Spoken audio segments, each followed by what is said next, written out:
One sec here. Okay, yeah, we're going live there. So anyway, I was just wondering, what does it say about a man who doesn't have a tie? Because I was looking for a tie, because you guys always wear ties on your show. So what do you think? I don't have. I realize I don't have one. If I was to reach into the Marxist bag of snot-nosed things to say on camera, I'd say that the necktie is a socialist Marxist. No, sorry, it's it's capitalist construct. There we go.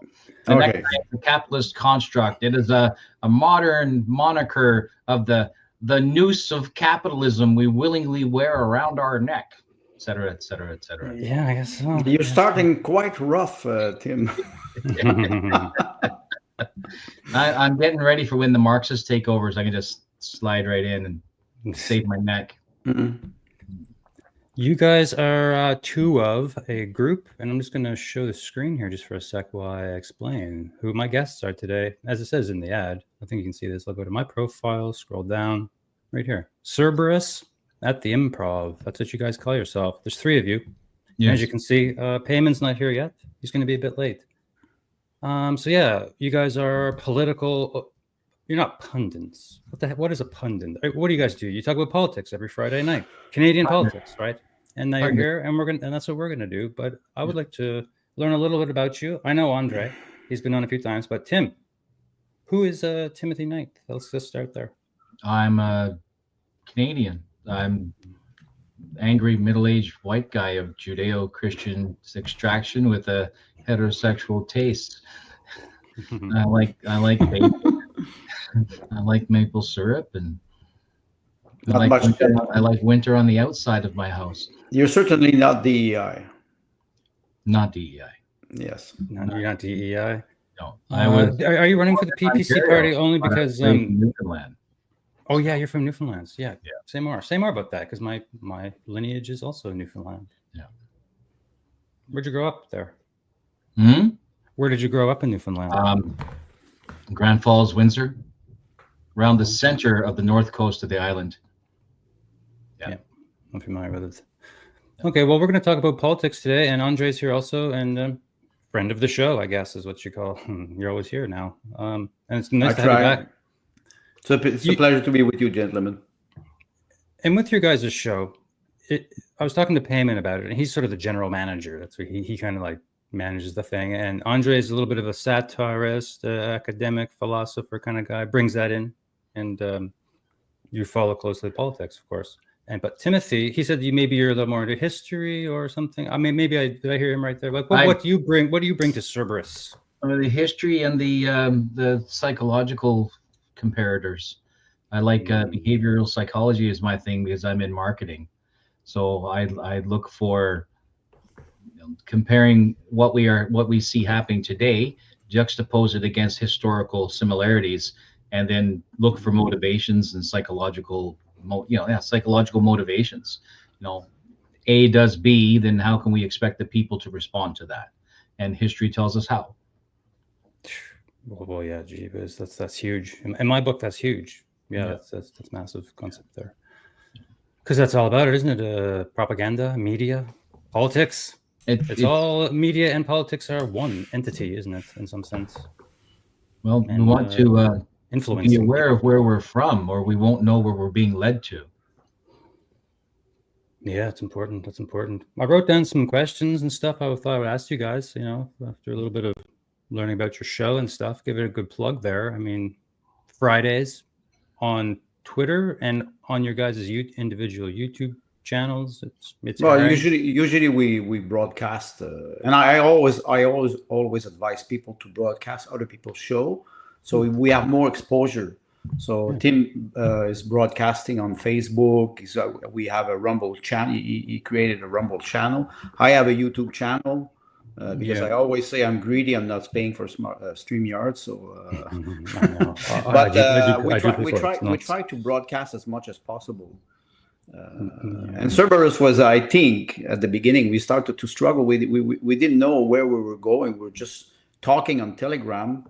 And because Tim and Payman had a channel on Telegram that was called Business Plan, and Payman invited me because I was running for the PPC and I did strategic plan for Hydro-Quebec.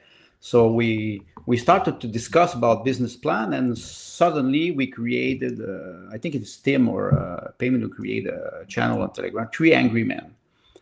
And we said, why we don't do a one podcast? And that was what, in October, Tim, if I remember? It was like to discuss the British Columbia provincial election. Yes. Yeah. So, and after that, we arrived with the idea of Cerberus, which are the three dogs of the Greek Hades. So, and we try to improvise. That's maybe the. Yeah, you guys do a good job. I usually watch the first half hour or so before I have to go do something at around 6:30. Thank you. It starts at 6, and I'm usually kind of getting ready to go and in the kitchen doing stuff to go pick up my good. wife at work. Yeah. And I usually turn it on in the kitchen there, open the laptop, listen to what you guys are saying. Last night was a really good one, my favorite so far. You guys are really what's the word? Gelling coming together, finding your way together.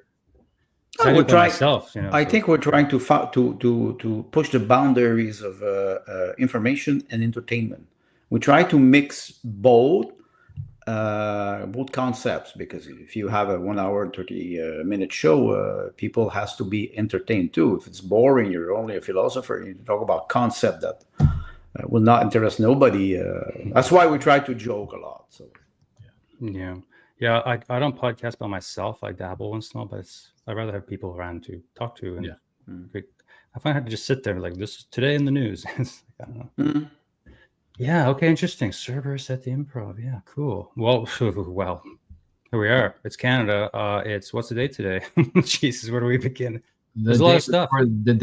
Potentially the day before the writ is called for a federal election. I don't think it will. I think he's playing with people just to have a bit of fun and to test the water, because all he has to say is, "I intend to hold an election." Yeah, that's one. That's all he has to say. Yeah, that's the big news. I guess that's one of the big ones. It was Justin's. I intend to resign. Yes. Well, stop. They are theatrical.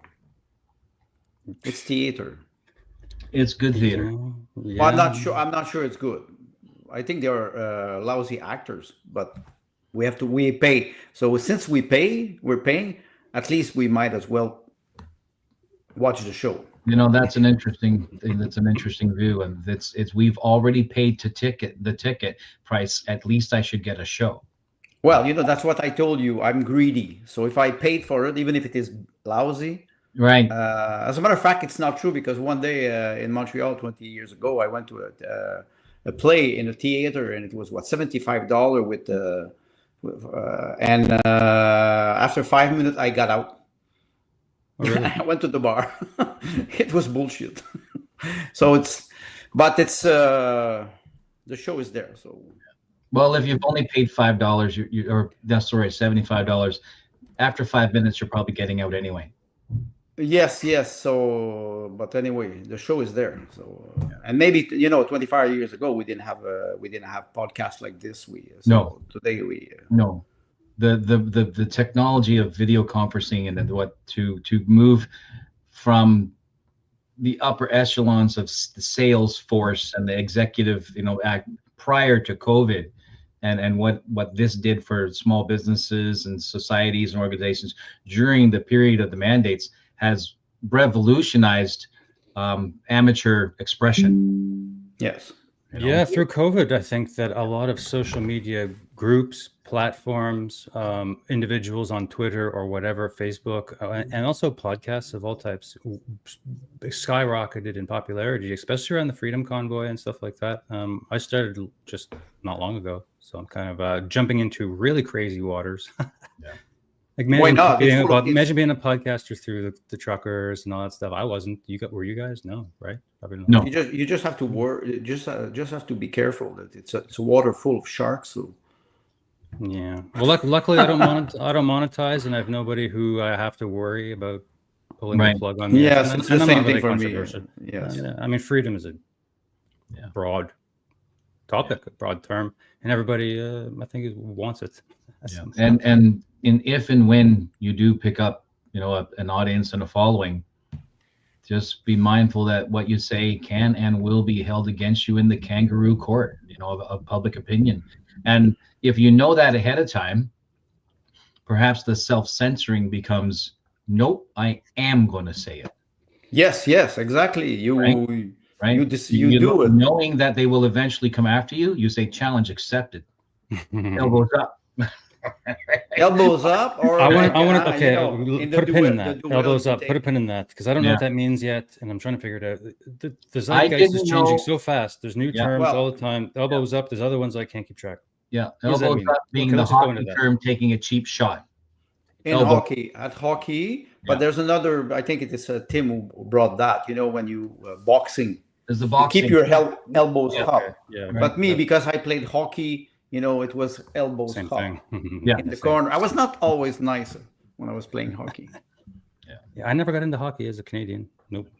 Anyway, we're under a few topics. Okay. Well, elbows up. Okay, that's stupid. Whatever. It's childish. Everything's so As childish. a This is the part of the political problem. saying it would not. It's childish. It's as bad as misinterpreting the phrase "Team Canada." Yes. That's another one. Team Canada, like that. Okay, let me see if I understand this term now. Is that like a false new patriotism that Yes. starts to grow post Freedom Convoy? Yes. Okay. Because think if you said you were Team Canada during the Freedom Convoy, you were probably going to get your bank frozen the next day. Yes, Right. you know, I think it's psyop. It's psyop. They always use psyop for you know, to hypnotize the mass or people who have they don't. It's not that they don't have a brain; it's they don't have the user's manual, or they don't know how to read it. So, what's the user's manual? Like moral ethics or something, or some sort of, just moral ethics, but just reading also. yeah. Reading. People don't read today, so that's a nice clever. shot. That's clever microphone placement. That's a nice shot. That's clever microphone placement. Hey, let's have some fun with this. Would go Wait, down I'll the go back list. to the beginning. It's a 1 second. It's a 1 second clip of Donald Trump. Let's just check it out. What's he saying? Let's break the ice with a little fun. This guy here. And remember, with Canada, we don't need their cars, we don't need their lumber, we don't need their energy, we don't need anything from Canada, and yet it costs us $200 billion a year in subsidy to keep Canada afloat.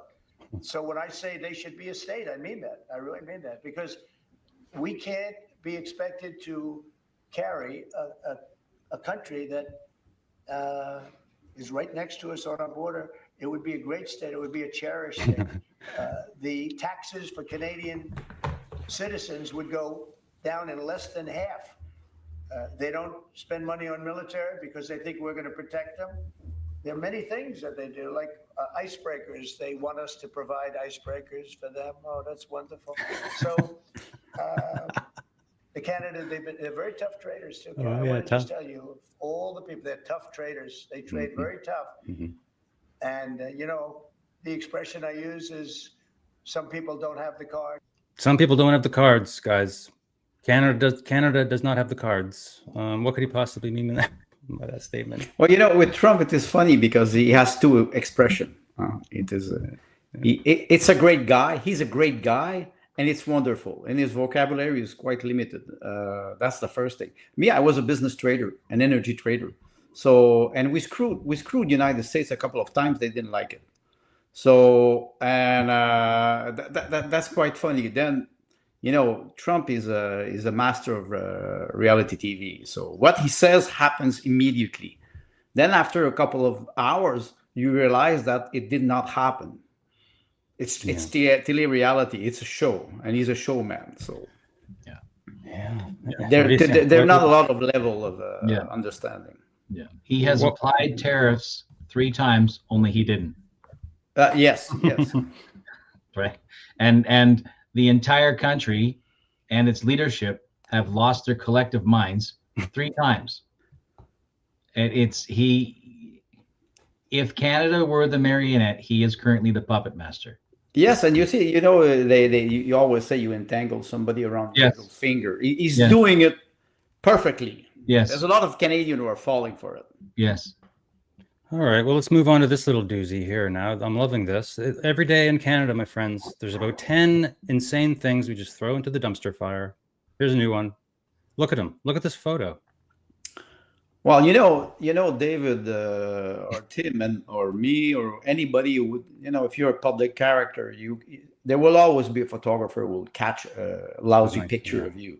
But Carney, what's just funny, I think it's you who wrote that. He's wearing the Edmonton Oilers jersey. Yes. And he's promoting climate change and the abandon of what I call natural resource, what they call fossil fuel. So it's quite ironic to see him like this.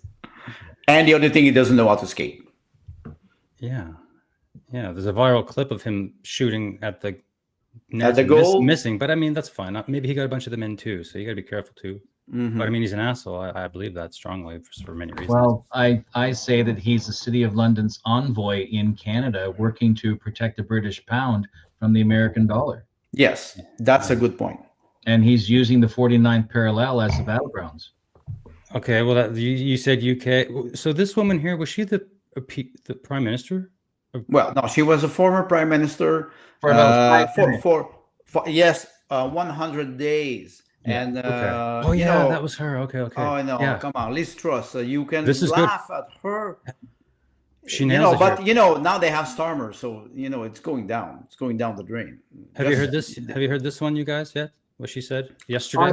I believe she's right, but I don't believe she's right because of anything that she's done that has quality. I think it is extraordinary that Mark Carney has become the Prime Minister of Canada. He did a terrible job in Britain of the governorship of the Bank of England. Yeah. He created a lot of the problems that blew up on my watch and that I got blamed for were actually created by him. He backed Labour in the election. She's a liberal. Rachel Reeves's policies, which are leading the country to bankruptcy. So why on earth the Liberal Party of Canada has selected this man, I have no idea. And I think it is illegitimate that this guy has never been elected as a member of Parliament in Canada.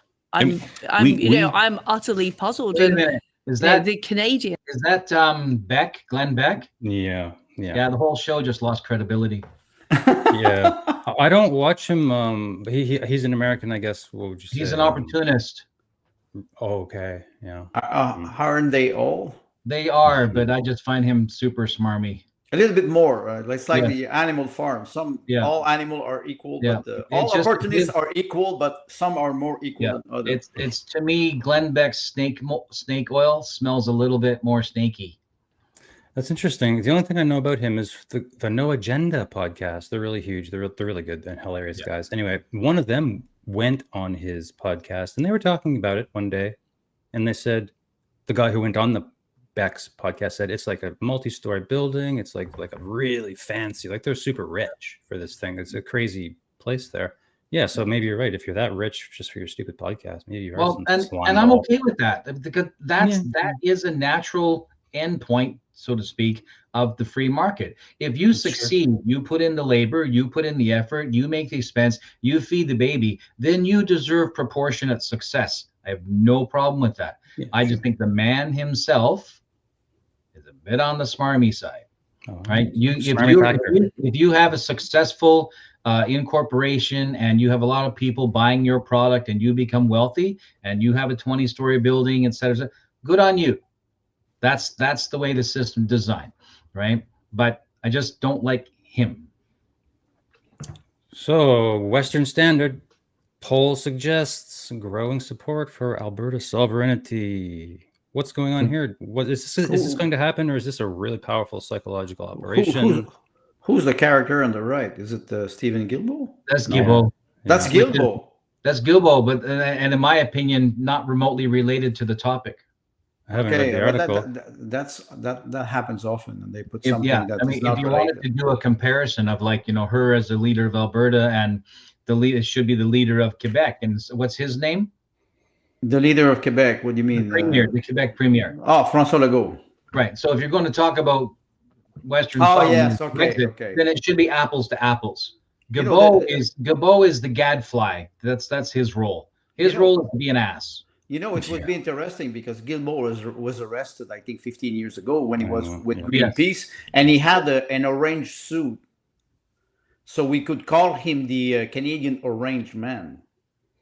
That's great. Referring to Trump. Wow. No, but it's true. Yeah.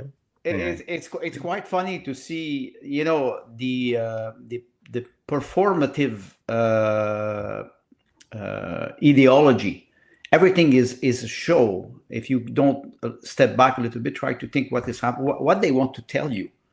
And in many articles, you will see the title, and then you go and read the text, and it has nothing to do with the title. Yeah, and that's intentional. It's intentional because many people don't even read. Yes. Well, you look at the news aggregate apps, which are becoming quite popular the last few years.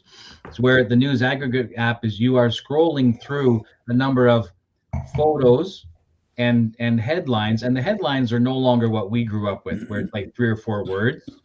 The headline is a shortened sentence, like the thesis or some such similar thing. So people will read the image and they'll read the thesis sentence, which now passes off as a headline, and based on whether they've been hooked or not, will determine whether they read the article or not.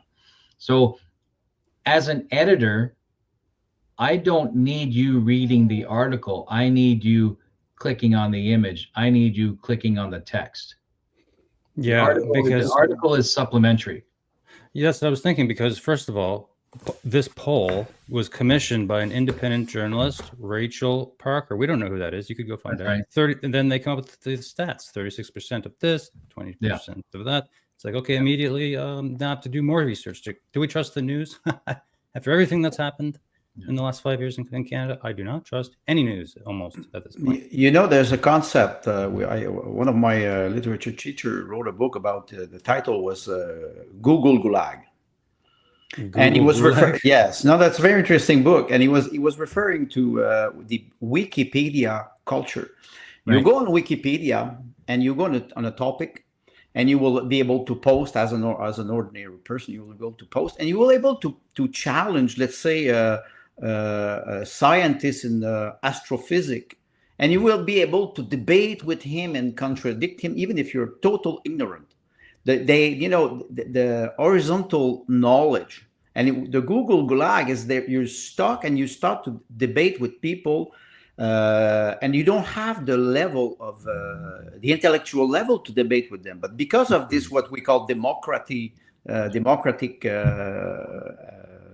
social media, like Wikipedia, which is an instrument, a tool of propaganda. It's not like the British, what was the encyclopedia? Yes. Britannica. Yes. Okay. You have scholar. They work for 15, 20 years. They will publish something. It is based on fact, and it is based on debate between people who are at the same level, intellectual level. It's not what we're seeing now. No. We are navigating or surfing or jumping from one click to another. And not remembering what we are searching for. I remember 25 years ago, my sister said, "Oh, I like internet. I go." I said, "What you go? What you're searching?" I don't know. I said, "You go in a shopping center, and you know what you're." Well, she's a woman, so maybe it's not the same thing as a man. But she didn't know what she was searching, and like I always say, English people, they always say, get to the point. Get to the point, from A to B. I don't have time. Me, I go to the shopping center with my wife. She's angry all the time, and I'm angry all the time, because me, I get to the point, and her, she goes around because she wants to see. It's two different mentalities, and we live in an environment where it is the emotion that drives. We live in an environment where the system is designed to aggravate both character types. Exactly.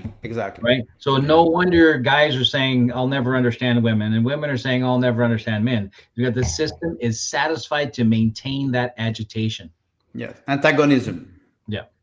Yeah, I get along with my wife, but I'm French, English, and Native American, I guess, and so I'm sort of the quintessential East Coaster, you could say, whatever. And my dad's a fisherman. There you go. So, and she's from Switzerland. So whenever I get angry, she says, "You're acting very French." Whenever she gets angry, so you're acting very German. She's Swiss German. Well, that's a good characteristic. It's a different French anger and German anger is different than Canadian anger, which is like, I'm sorry, I got angry, and then My wife, she compares me to like a firework, Italian firework. I explode, and after that, I'm calm. I was in Italy. You have to explode. Have you guys ever driven around Italy? Driven as Canadians driving around Italy? Have you done it? No. Me. I went to Italy many times. I speak Italian. Beeping on the horn. You go fucking faster. Speed up. It's Granny hammering on her BMW. Everyone's driving BMW. You know the side mirror in Italy when you drive. It's not to watch the person in the back because you don't care about. When you drive in Italy, you drive in front. If you want to cut somebody, you cut. And if the person in the back doesn't know that, that's his problem. That's the way you have to drive. I drove in Italy many times. I can guarantee you're saying the side view mirrors are like a cat's whiskers, making sure you're not too far away or close enough. That's exactly that. And I can tell you, scraping the mirrors, you're not passing properly. I can tell you, and I drove in Lebanon. It is like a waltz. You know the dance. You dance. You arrive in a curve. The car is coming right through you in your face. And you just try to avoid slowly, and everything goes well. They pass on the red light and they stop on the green. But in Beirut, it was coming the other way. In Beirut, it is completely mad. So this is driving interesting. Experience are interesting. We're into some interesting material here because I live in a small town. I drive my wife to work really early in the morning, and there's no one around, and I'm at a red light. There's nobody. I'm at the red light. I'm thinking, and I go through them. I'm going to be honest with you. I go through the red light a lot. Okay, I just do in my town. Whatever. It's dark. No one's around.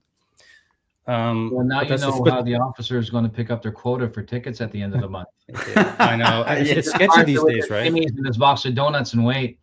Do you think that they're collecting all this data from cameras that I've done this, say, 20 times? And now when they do catch me, like, oh, I see our camera says that you. Because they're upgrading this town that I live in. They're upgrading it. Things are coming. The technocracy is. It's everywhere. It's everywhere. But you can fight back because some people they now they buy paint. It is fluorescent paint, and it is invisible. And you just spray your license plate, and when you put the light, it's LED light. You don't see nothing. So people will fight back. I've heard about things like that where they use covers that are highly reflective to direct vision. Exactly. Same idea. What do you think? Something else about the traffic lights, though. It's like, what do you think? Maybe I'm just thinking outside of the box here. But in the Western world, in Canada here, it's red light, stop, green light, go, yellow light, maybe go, I don't know, kind of. But then you go to like India, or you were talking about Lebanon. I was talking about driving in Italy. Yeah. And things are really just, it's the law of the fucking jungle. It's accessory, traffic. So is this a totalitarian? And Tim is into this whole, the mind of the human. So what if these systems in place here, even with our traffic and the way we do things, is just designed to turn us into robots? I would just make a quick comment, a quick reference between Europe and America. America is straight line, parallel and perpendicular. In Europe, it's more circle. And you go around, you drive in France, it's always circle around. They have beautiful roads over there. It's not like here in Canada. So I think there's two different mentalities in driving. The roundabout is increasingly popular in Canada. Yes, and nobody has to take them. Nobody. I'll tell you why. Their culture. The problem with the roundabout is multiple lanes. Yeah. That's it. Yes. You make a roundabout, everybody zippers in, right? You know how we learn to merge, right? Merging in, merging out. So if you make a roundabout so that everybody merges in one lane and then leave, one lane, then leave, enter, then leave, enter, one lane. But for some stupid, asinine reason, the powers that be think that we had 4 lanes each way before we did it, and we're going to keep them going. And then they wonder why the accident rate goes through the roof. Well, it's because you've got people doing unnatural things. Mm-hmm. Yes, and those round around. You don't see them everywhere in Canada. You see them in small cities, and you can suspect that the mayor of the city traveled to Europe one summer and he saw that and said, "Oh, I will do this in my city," and nobody knows what he's doing. Has nothing to do with America. This is the Halifax Armdale Rotary. It's Right. It's famous. It's been there. So how many probably since lanes is that? but here's Two. the thing: people are always circle getting so itself. fucked up on this thing, It's man, forever. and it's actually inside of a daisy wheel, right? Whatever that. There are more rings on the outside, or at least curved. Yeah, there's 3 Right, so rings on the sort of a outside daisy. in a So- lot of places. Yeah. They were to make the center one lane. They would cut the problems in half, and the speed of traffic would not change. Uh-huh. Okay. Yeah, there it is in red here in this one. That's amazing. Oops. Yeah. Halifax here. This is the official. Halifax. All roads in Halifax are closed. Why? Because it's spring. Yeah. Welcome to Yeah, summer. Rotaries. Okay. Wow, we're on an interesting tangent here. Now we're talking about the difference between Europe and North America based on our road structures. Well, it's urbanism. this It's the is way urban. Yeah, sure. Let's go back to your traffic light question. Yeah. Okay. There's a So, deep and, question there and so somewhere. developing routes that manage the flow of traffic in an orderly fashion, and the triple, the light standard that was brought in early when automobile traffic was coming on in order to manage flow, because suddenly people are not moving at 15 kilometers an hour on their horse-drawn carriage. Suddenly they're moving at 25 miles an hour in something that doesn't stop so fast, right? Right, So now horse. they have to develop, right? So they develop, that's like a horse. So they develop this system, which is fine for low speed, but then becomes problematic with higher volume. And so higher volume is managed by adding more lanes. So they consistently just simply multiply.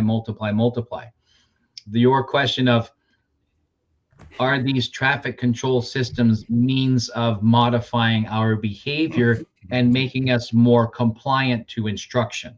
Yes, that's And a good point. Right? As a moral response by a government to say, well, we can't have you killing all the horses in traffic, right? Yeah. So as a moral response, preserving that which was and being and modest, then the technology outpaces our ability to not kill horses in intersections.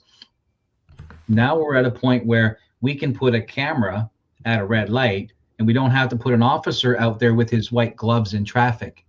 Right? Yes, Because that's getting hit. That's British with the white glove. Right? That's British. Well, New York, right? So New York, yes. So, right. So they're finding, so part of the camera use was to protect police officers and get them, because they were standing in the middle. In the middle, yes. Standing in the middle with nothing but a pair of white gloves, looking like Mickey Mouse, but not bulletproof.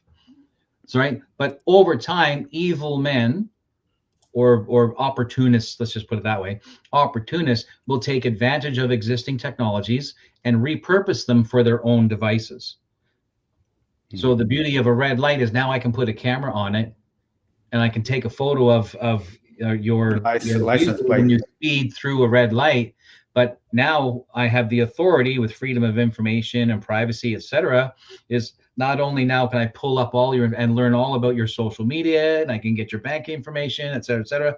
So the initial intent of the device to slow you down and respect the speed laws has now turned into a device where we don't care if you're speeding. We just use it it's you know what it is? It's a manipulation of search and seizure. How's that? Make sense? Yeah. It's a manipulation of search and seizure. I can't stop you and search your car, but now I have access to your bank account. It's even more, I will use the term efficient. Right? So ergo, negative credit score.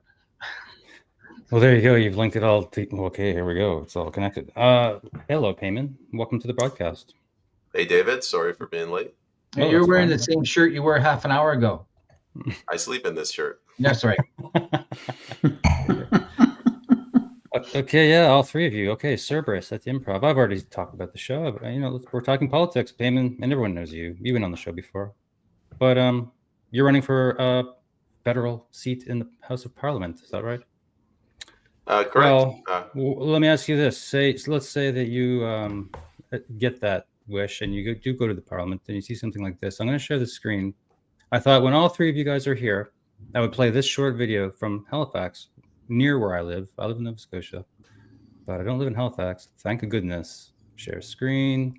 Here's the video. It's a business called Halifax Rage Room. I saw that. Yeah, it offers patrons the opportunity to take out their anger on photos of Donald Trump. Hello, everyone. I'm Terry, the owner of Rage Room Halifax, It's 1 minute, 30 seconds.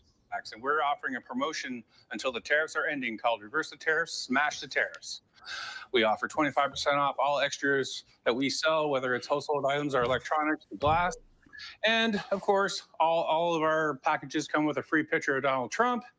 And if you want to get a picture of JD Vance and Elon Musk together, $5 for the pair. All proceeds go to Feed Nova Scotia. Well, with everything going on in the world these days, I just really felt that some of our customers could use a little break, literally. And we decided to make all our extras 25% off all of our products. We had a local print shop offer us to print pictures. We supply the frames.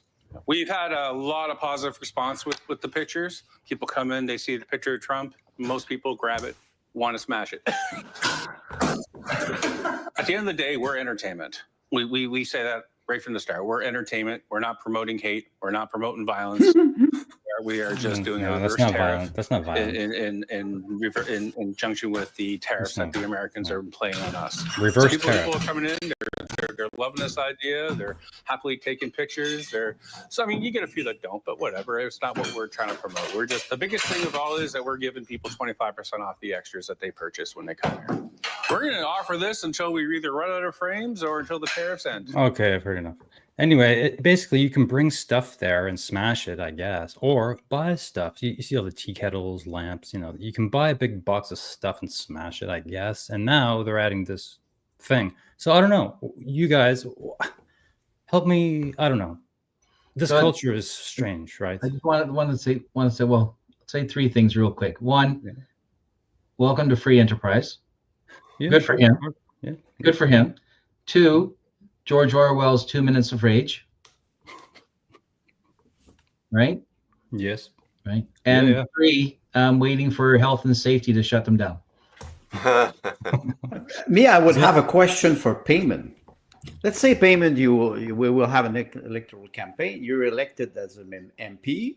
You go to the parliament and people hate you for what you do. And you go in a small shop that sells used product and you see a picture of you there that you can destroy. How do you react?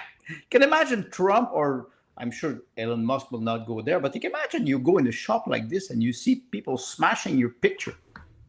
It is not hate. It's a Canadian business. This is where I get confused. Where's the picture of Donald Trump? Or I mean, sorry, Justin Trudeau, or the person who caused all of the problems. Trudeau, we can use. Heyman would probably offer to do a bunch of autographs, right? Here, give me 50 of those. Let me get an autograph on them for you. You know, honestly, I was thinking this guy's business model, his profit margin, that frame has got to cost more than $5. All you got to do is just do it. No. Thrift stores. People, they bring things there. He's got an arrangement with the 3 or 4 local thrift stores to supply him the stuff. I don't know if you have this in English part of Canada, but in Quebec, we have garage sale. Sale, you go and buy stuff that is used cheap and people don't want anymore. Yes. And now in Quebec, it's mandatory. You cannot have a garage sale if you don't have a permit, and you need to do it like everybody the same day as everybody. So what do? You go to a garage sale, you buy some cheap stuff that the person doesn't want, and the person comes at your house, does the same thing, and 2-3 years after, you buy back your own product, and it is like it's just too. Yeah. So I think he's doing his community legitimate service. He's just having some fun while he's at it, and then I think that if this gets on, shows up on Trump's news feed, he's just gonna laugh and I don't know. He will not even appear or something.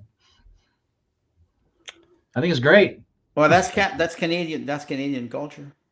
It's okay. It's George Orwell's 2 Minutes of Rage.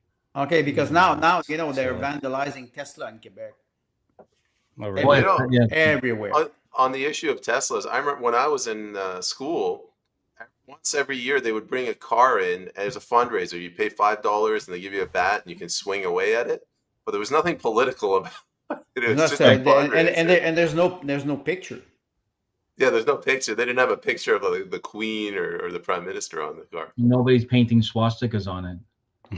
Well, you know, I saw yesterday. It was on X, swastika on Tesla on the Cybertruck and everything. And they're vandalizing. Those people are vandals. They're vandalizing private property. How widespread is that? Is the media blowing this up? Is this how much damage? It is not widespread. It is small. It is focused. There are little tiny hot spots that are getting way too much amplification. And is it a problem? Absolutely. I'm bringing up Pierre Polivier. Sorry, guys. I know this is a PPC sort of room here, I think, and I'm an anarchist. So, and now we're talking about Pierre. So how's this going to go? The lost liberal decade. Why would you elect a liberal? I mean, he makes sense here, but look at this. The graph is the point. Look at this. Who's in the bottom? Do you think? Real GDP. We're second from the bottom. Real GDP per capita growth. Yes. Real from 2015 to present, Q3 2024. That's basically now. So here we go. Where's Zimbabwe? Mexico. Canada is wow. Yeah. So we're doing a little bit better than a pure bureaucratic state. Yes. Is this Luxembourg? Luxembourg. That's Luxembourg. Where the fuck is Luxembourg? Yeah. It's in Europe. It's basically a tax. It's a small kingdom. Hey, you want to have some fun? You got to see that. Okay, one sec. You're gonna love this. I'll turn on the volume. I felt that was quite loud. Okay, very short, 10 seconds. Oh, this made me laugh. Watch. YMCA.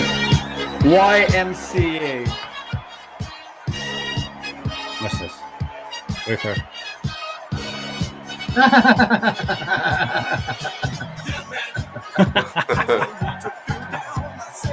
Good for him. How old is he?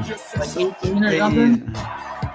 He's 7 feet tall, I hear. So, David, did you put the music or they did? No, someone else did that. Isn't that funny? But we know because when I see this, I think Hail Caesar, right? Like this guy might inherit the entire planet. Could this guy be like the dictator of the technocracy that's coming or something? Anyway, 7 feet tall. There's a big conspiracy around this guy now. But no, let's get serious. Let's talk about Mark Carney. Have you seen this clip? Oh, that was with Flaherty. Wait till you hear this. This is going to shock you. That's Jim Flaherty. Terrify anybody who is in this country. I also wish to thank the governor on behalf of our government and all Canadians for his work at the Bank of Canada. Since Governor Carney's appointment at the Bank of Canada in February 2008, the world has seen the deepest economic crisis since the Great Depression of the 19th. Yeah. now there's still 20 seconds left. Can you tag me in that? I have people who want that. Yeah. Check this out, though. This is halfway through. There's 20 seconds. Now, I've played a lot of poker. Watch this. Watch Carney's face. He didn't like the way that was said because we're laughing. Well, of course not. he didn't like that his job was to fucking destroy this country. Watch this. 1930s and the long, slow, and fragile recovery that has followed. Looking down. Governor Carney has been... He wants to just... He thinks, why did he say it like that? Watch this. An invaluable support. First as my senior associate deputy minister at the Department of Finance. Act casual. After we appointed him as governor. I don't know. I appreciate the work he has done and the advice he has given to keep Canada's economy strong, protect Canadian jobs, and maintain the stability of our monetary system. Okay, I'll just click share on that right now on the old Twitter, and then it'll be there. So how do you like that? What the fuck is going on with this guy? No, what's this? There's an American series. The second time I watch it, the title is "Lie to Me." It is with Tim Roth, and Tim Roth is he's a psychologist who study what he calls micro expression or body language. When you look at the body language of Carney, it's obvious he's not happy. Yeah, he does not want to be there. Yeah, it's weird, eh? And then Payman, you weren't here to start the show, but we played also the Liz Truss. She also said the exact same thing yesterday on Glenn Beck's podcast. She said basically the exact same thing. He was the governor of the UK, almost destroyed the fucking place. It's my understanding that Carney intentionally tanked the British economy to get her out, just to make her look bad. Well, she didn't need a lot of help. She didn't need the help, but sorry. So now I have to reconsider my support for Carney. Because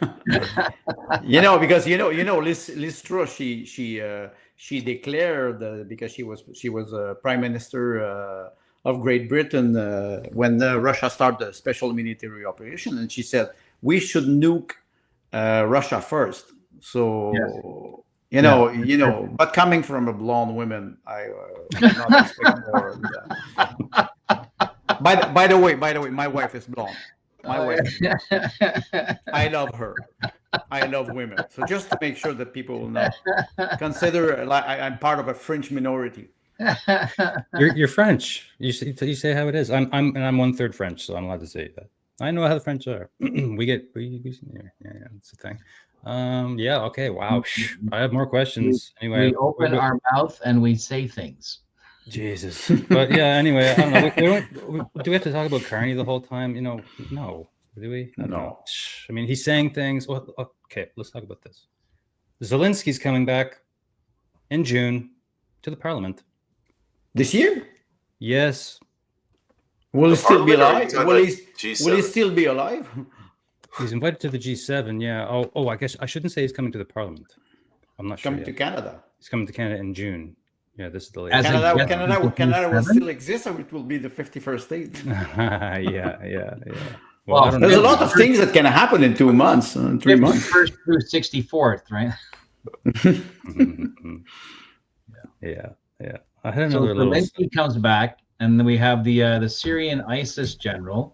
So they'll both show up in a special event in Parliament where they'll both receive medals. The brand newly minted Canadian Governor General Coronation Medal of Canadian whatever.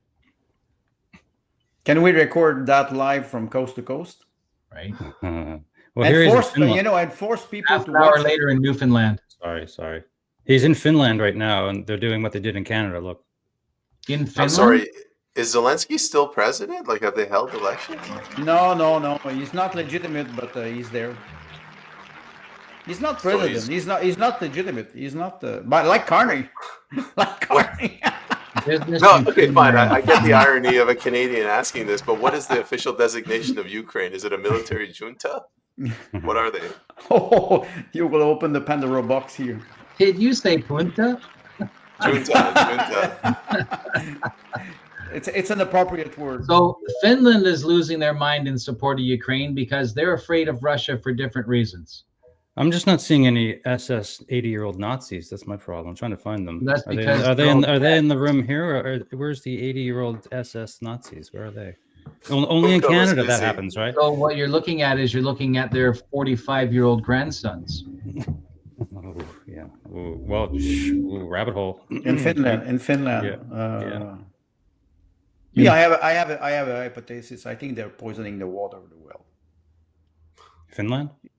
Well, Finland, Estonia, Lithuania. They're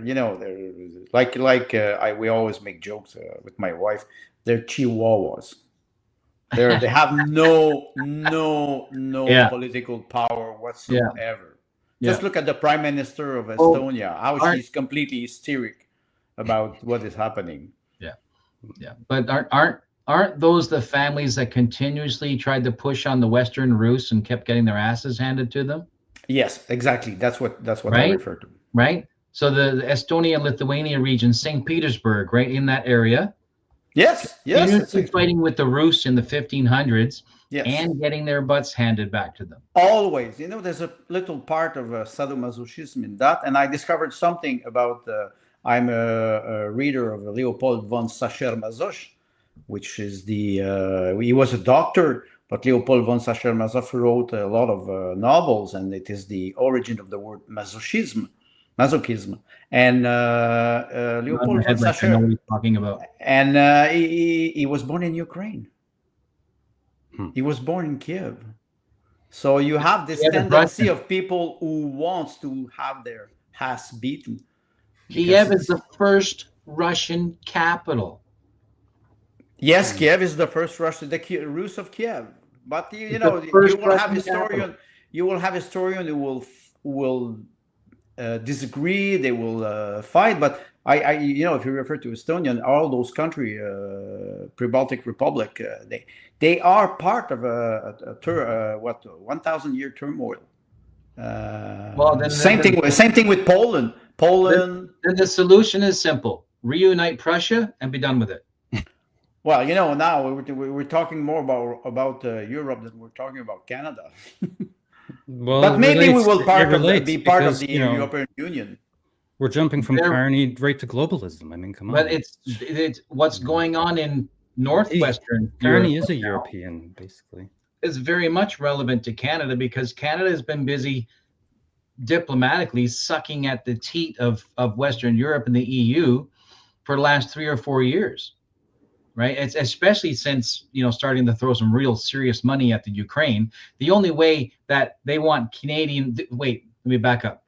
Canada has never met its 2% GDP requirement or commitment to NATO. Never. Usually it's 1% or even lower. So half of its commitment or even lower. It has never done it. What other NATO nations, immaterial. I don't care. Canada has never met its obligation. And then all of a sudden, it takes $20 billion in about a 5-year period and dumps it straight into Zelensky's hands, bypassing NATO, which if I'm NATO, I'm like, F you, SOB, you don't insult the relationship. So he has to go around the backside to anti-Soviet, pro-Canadian nations and suck their left testicle in order to keep on good relationships for his exit clause. Well, it doesn't go to NATO. It goes to Panama or Delaware. Yeah, because you understand very well that the 70% of the amount that they're sending to Ukraine never arrives for the army. Never, and everybody's taking its cut. Yes, along the way. Yeah. So that's that's why Trump is so angry. He says, "What did you do with the $300 billion that we sent you?" Yeah. Of course, what 25-30% goes for the military complex in the United States. They're renewing their stock, sending the old military weapons to Ukraine. And Rheinmetall. Raytheon, Lockheed Martin. It's it's $1,200 billion of military budget on the U.S. budget, and like you said, Canada never was able to achieve this 3% of the GDP for NATO. It was able. It was able. Never did it. They chose not to. They chose not to because, like Europe, we're satisfied to let America foot the bill. Mm-hmm. Right? So what is that, Article 5 or whatever that the Vice President was talking about? It's Article 5 right? of the NATO chart. Saying to NATO, you guys don't pull up your socks. We're done. We're done footing the bill. Well, the Article 5 says that if a NATO ally is attacked, everybody will go and defend. If you guys want to go back to 2016, that Trump used that threat way back in 2016 when he said, if you don't want to meet your 2% obligations, we're just going to leave NATO. It's not new. It's until not 2020 when they kicked him out. Yeah, I remember that. It's not new, but NATO is a paper tiger.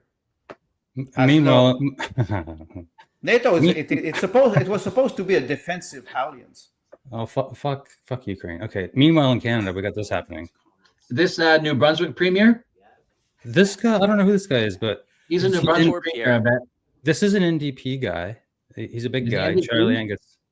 Charlie Angus. NDP. Isn't it him who founded the poll agency, the Angus Polls? Oh.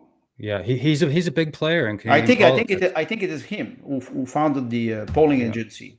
Yeah, I was reading his Wikipedia, and him and his wife. These are elites in Canada, kind of. I mean, he's an idiot. I think he's in the lower rung. But listen to this. Donald Trump's comments about Pierre Poilievre. Oh, poor Pierre. Pierre Poilievre has been endorsed by every MAGA right-wing voice that supports Donald Trump. But what Donald Trump is realizing is getting an endorsement from Donald Trump is political death in Canada. So now he's trying to say he doesn't support Pierre Poilievre. Nobody's buying that. Pierre Poilievre is MAGA. Pierre Poilievre is supporting the same kind of extremist policies that Donald Trump is. And Donald Trump is trying to do Pierre a favor by saying, oh, actually, I don't like Pierre Poilievre. Nobody's buying it. Well, I think any of the words that come out of Donald Trump. Anyway, he just continues on this weird tirade. I don't know. I thought that was weird, right? What's up with this guy? But it's all BS. Yeah, that's weird. There's nothing in that is sound political strategy. The NDP are the extremists. You guys on your show last night went through the Green Party's website, like paragraph by paragraph and photo, but this we go back to everywhere. Von Sacher as a really good masochist too. Yeah, that was really good what you guys did there, and I feel like the NDP, if we did that right now, if we just cracked open their website and just went through it, it would be just not much less crazy than what you guys found last night on the Green Party website. If we did something good on our show, then that's Payman's fault. He digged in it. He started to dig in on the website. Yeah, that was a really. I enjoyed it. That was a highlight. You want to talk about people? Yeah, go ahead. What the guy was saying right now, that's you accuse your enemies of what you're doing. Like they're accusing, I guess Pierre in this case, of being an extremist when they're the far left extremists. Oh yeah, exactly. You hit the nail on the head there. So let's talk about the PPC a little. Maxime Bernier, he's on all the huge podcasts. He was on fucking Alex Jones yesterday or the day before, right? What do you guys think of all that stuff? You guys are all loving the PPC, and I mean, I like it. I like the PPC. I wouldn't say I'm a joiner. I told you I'm an anarchist, so it's difficult for me to join anything at this point. But I like the PPC because you stand against transgenderism firmly. And I like it when someone makes a fucking decision about things. The Liberals, it's just the door's open for everybody. The NDP, door's open for everybody, unless you question their policies. Well, then the Conservatives, I don't know, like whatever, Conservatives, I don't know. The Liberal, he's saying nothing, really. The Liberal, it's open if you have $300,000. Right. Yeah. Ask Rudy Geller. And it's non-refundable. And it's not refundable.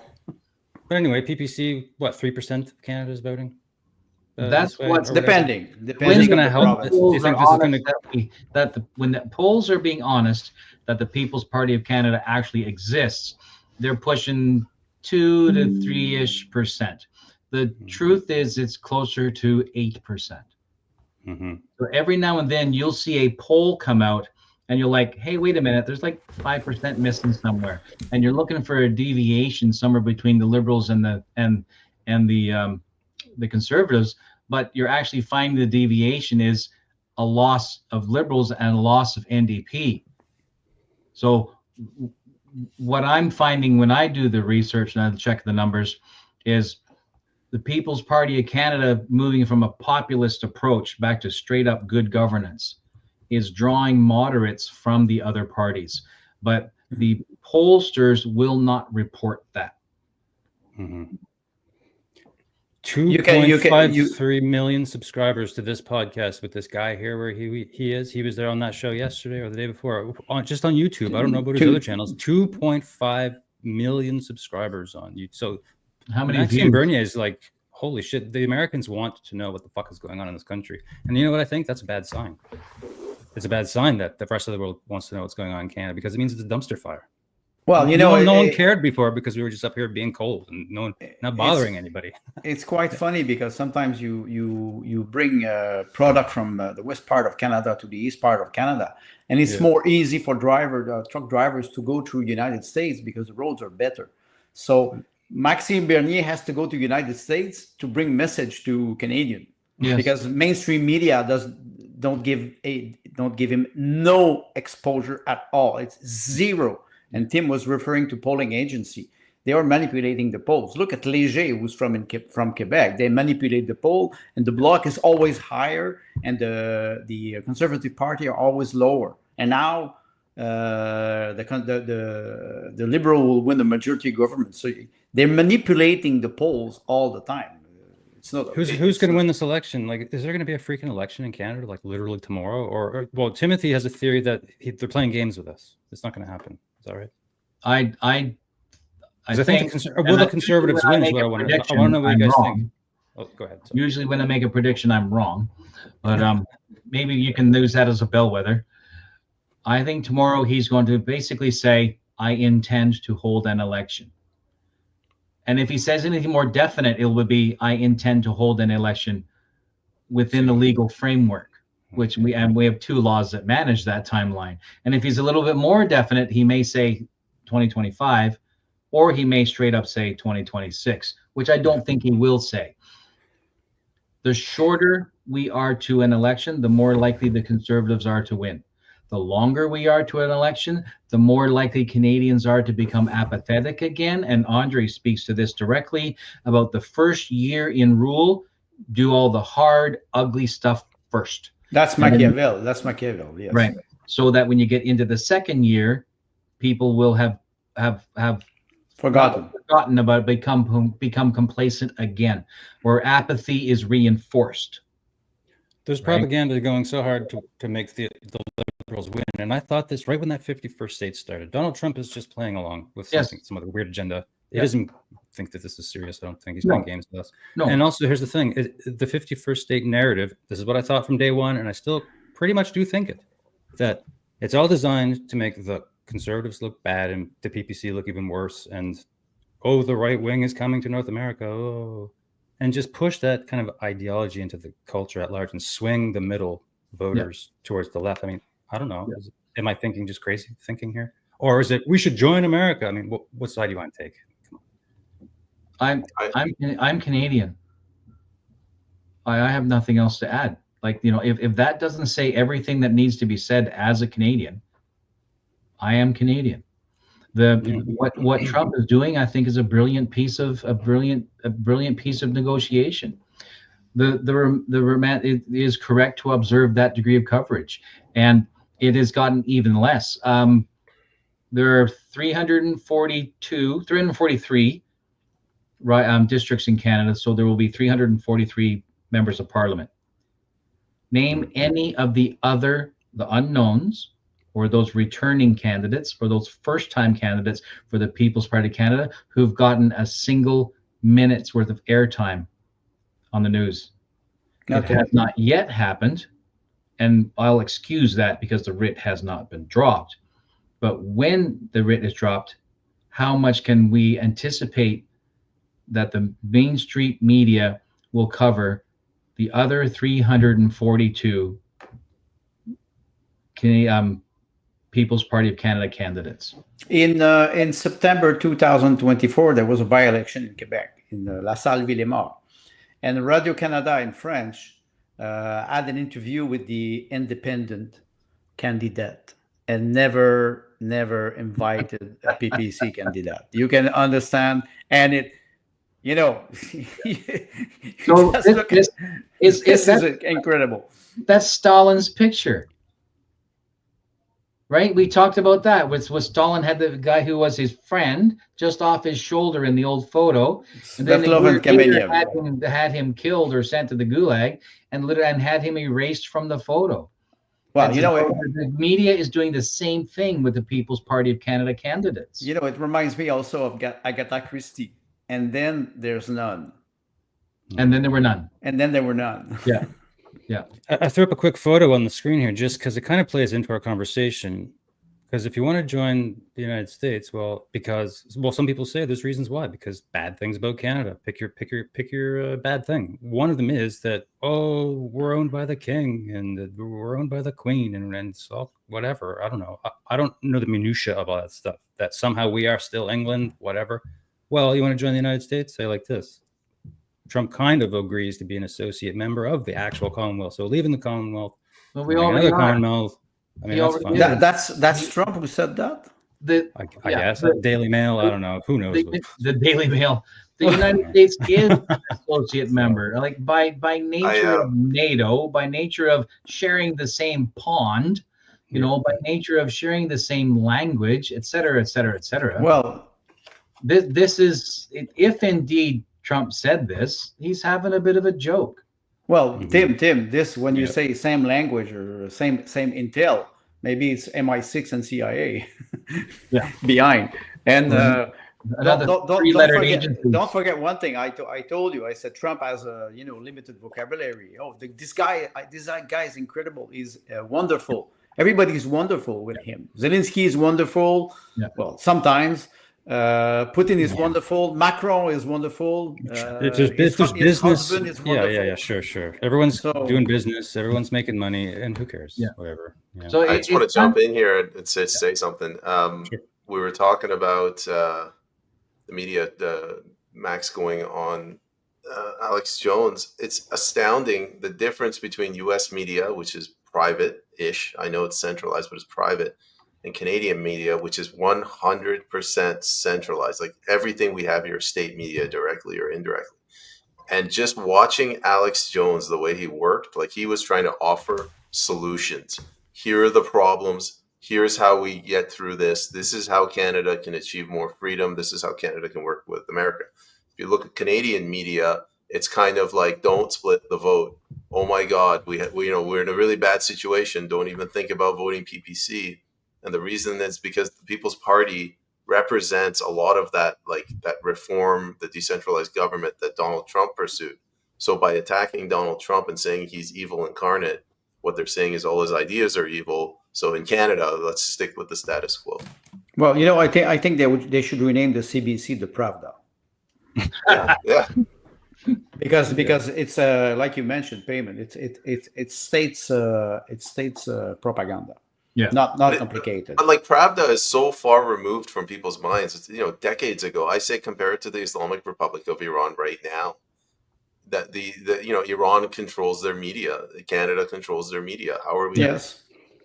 But look. You talk about private media. Not so long ago, they wanted to bankrupt InfoWars, and they were calling Alex Jones an extremist with QAnon, and so and now he's not mainstream media. He's more alternative media. But Alex Jones is there since 20 years and even more. So he has a credibility that CNN, even Fox News or ABC or MSNBC, they don't have this credibility anymore.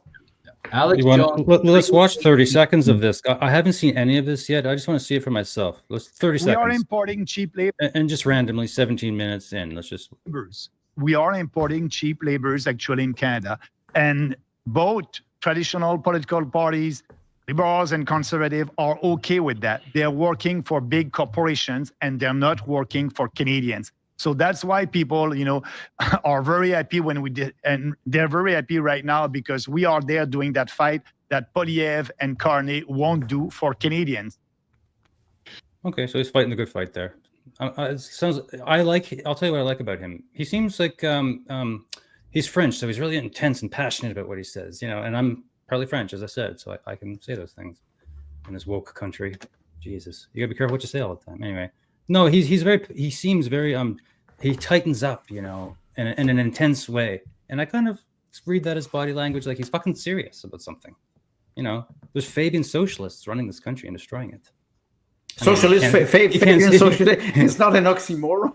Yeah, I guess he can't say that on the news here or anything, but he could have said that on Alex Jones, no problem, probably. But no, it's a problem, man.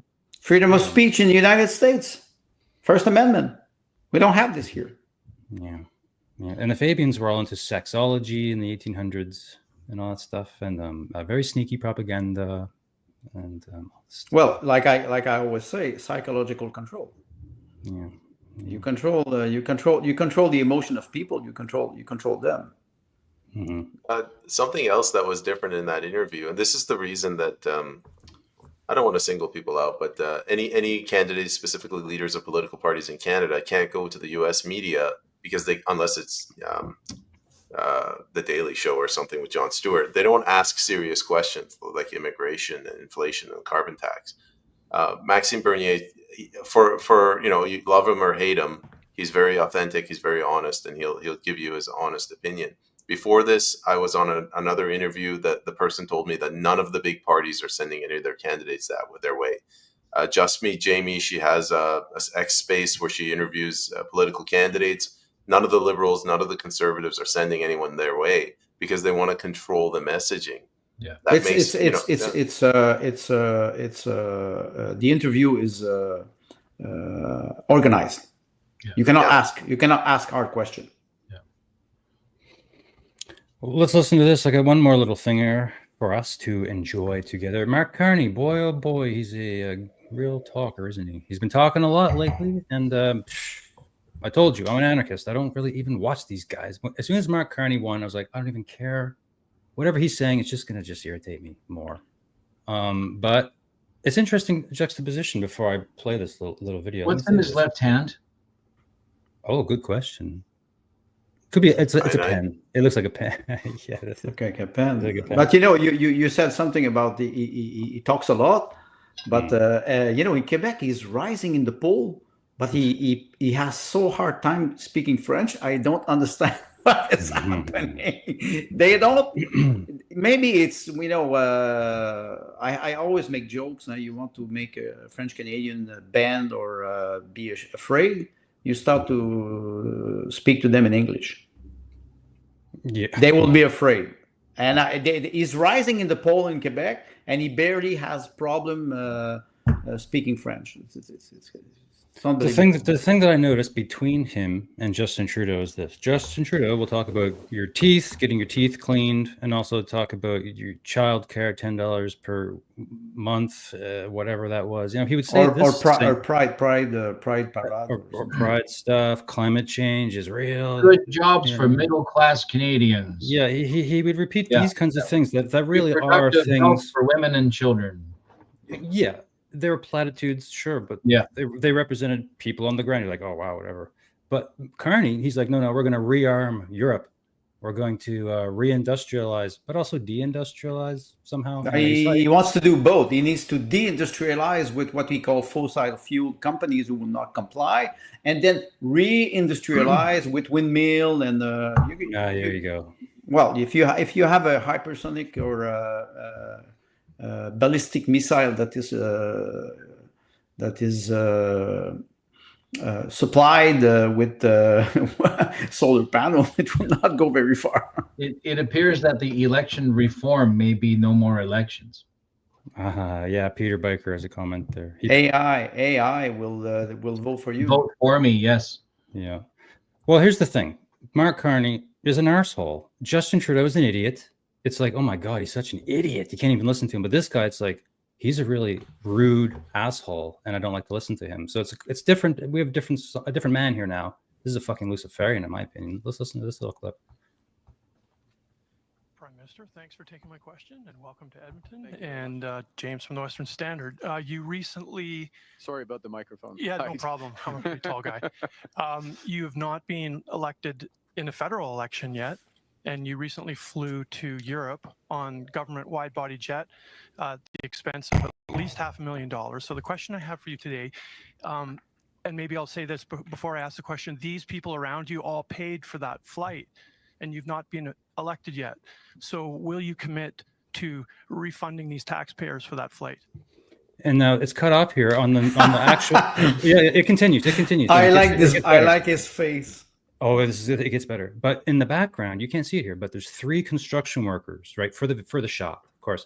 And one of them's a lady. And she looks over at her buddies and she starts to giggle. She goes, oh my God, can you believe what they asked him? And they're all going, hey, take that, you fucker. Okay. This is well, it's an interesting like he's in Alberta. These construction workers are standing there thinking, I don't fucking like you, goddammit. Question, way of framing it.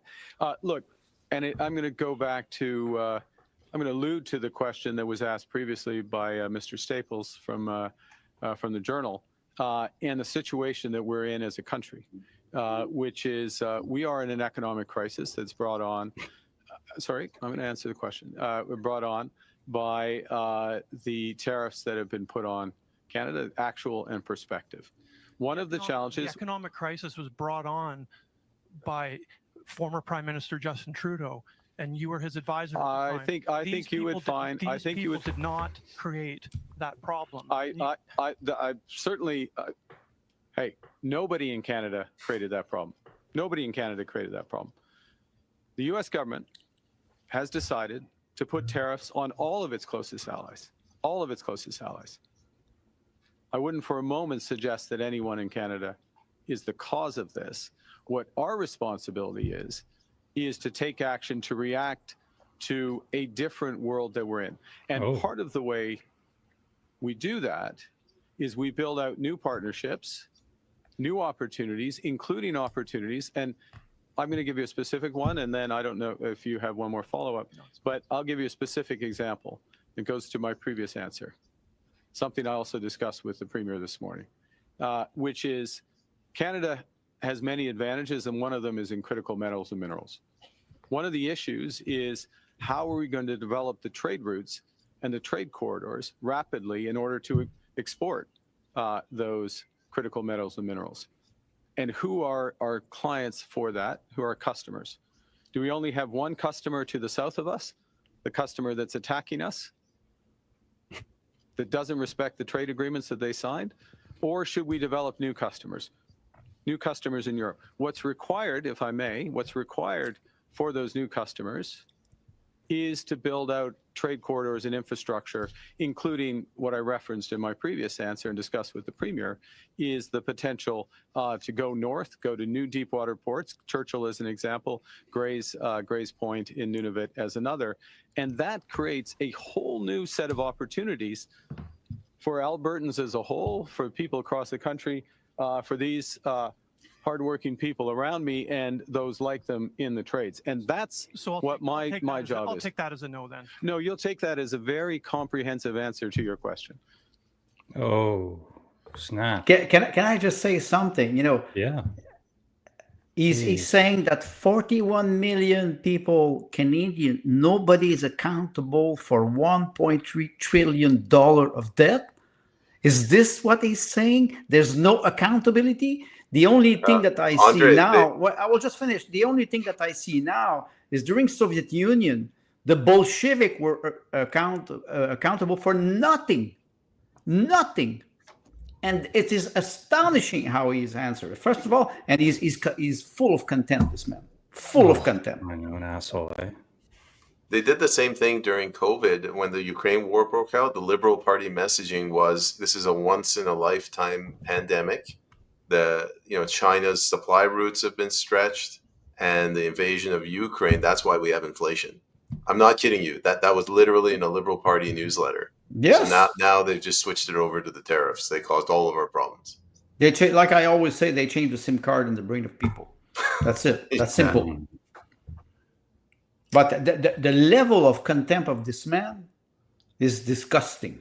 He's a disgusting person. Yeah, he knows what he's doing, right? And yes, he does. He's got a really evil smile, right? Yes. I was satisfied to accept the direction in which he was responding, right up to the point where he said, "That's my answer, and you will like it." No debate. No debate. No. Right? Because right at the end, he said, "That's my answer, and it's a comprehensive answer, and you'll eat your peas, and you'll like them." Well, it's interesting because it's unnecessary. That media is what it is, CPAC.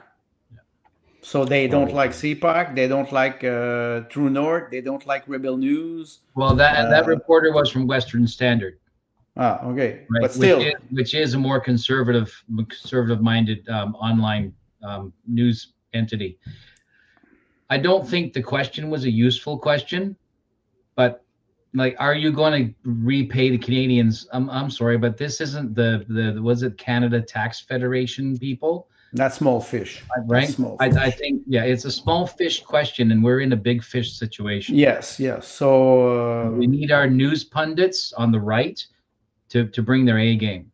But it refers to what Payment was saying. In Canada, we don't have media.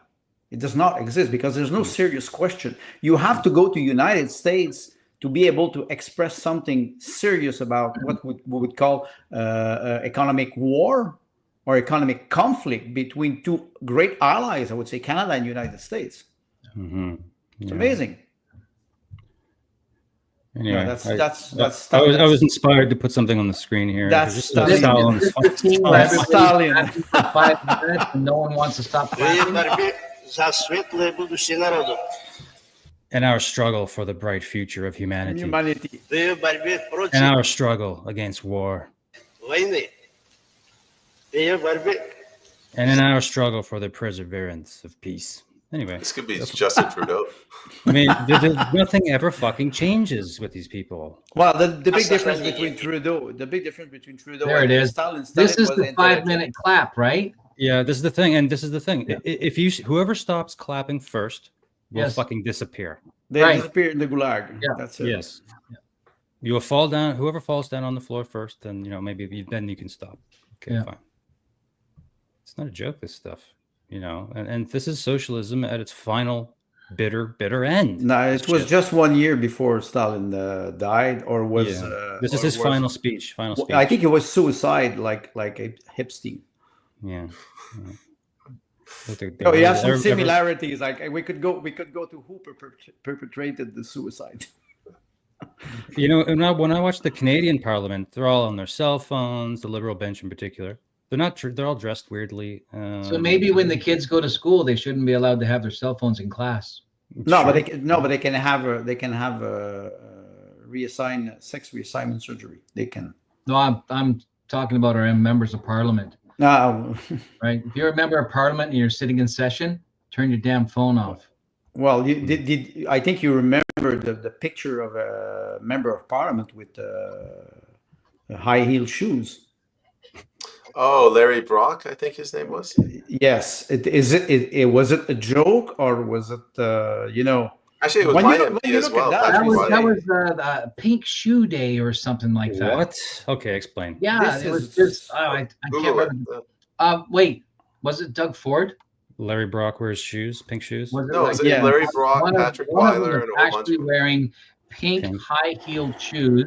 He's a conservative, that guy, by the look of it. Yes, right? Yes, he's a conservative. I can't remember who it was. Yeah, well, he shouldn't be doing that. That's not a conservative thing, is it?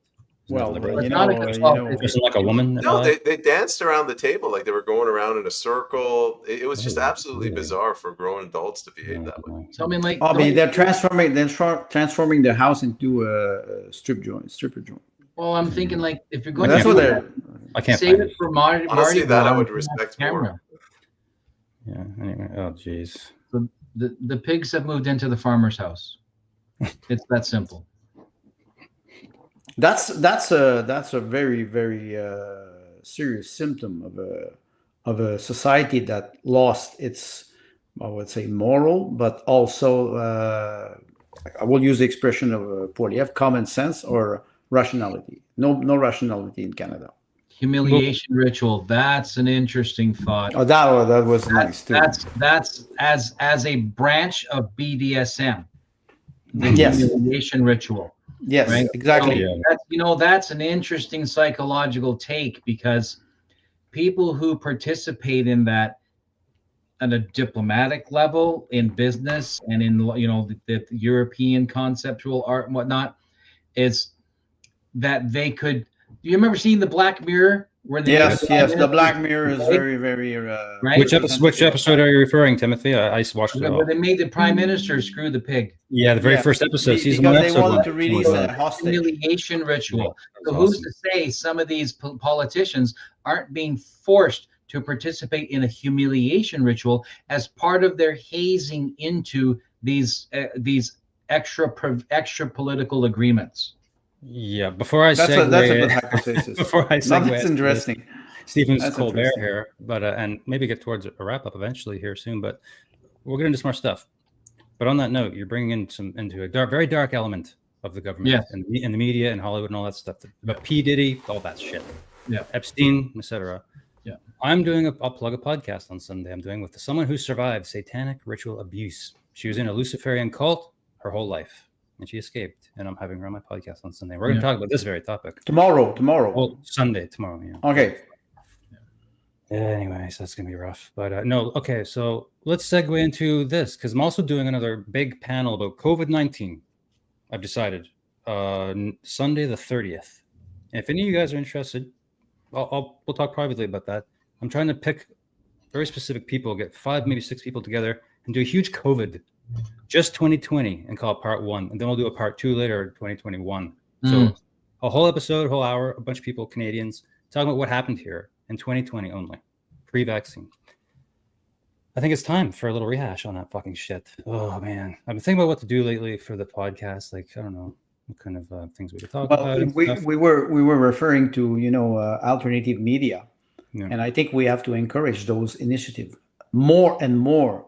So one day there's a lot of people will start to disconnect slowly. Maybe not a lot of people at first, but people will start to disconnect slowly. You arrive at the point in your life that you cannot support lies anymore.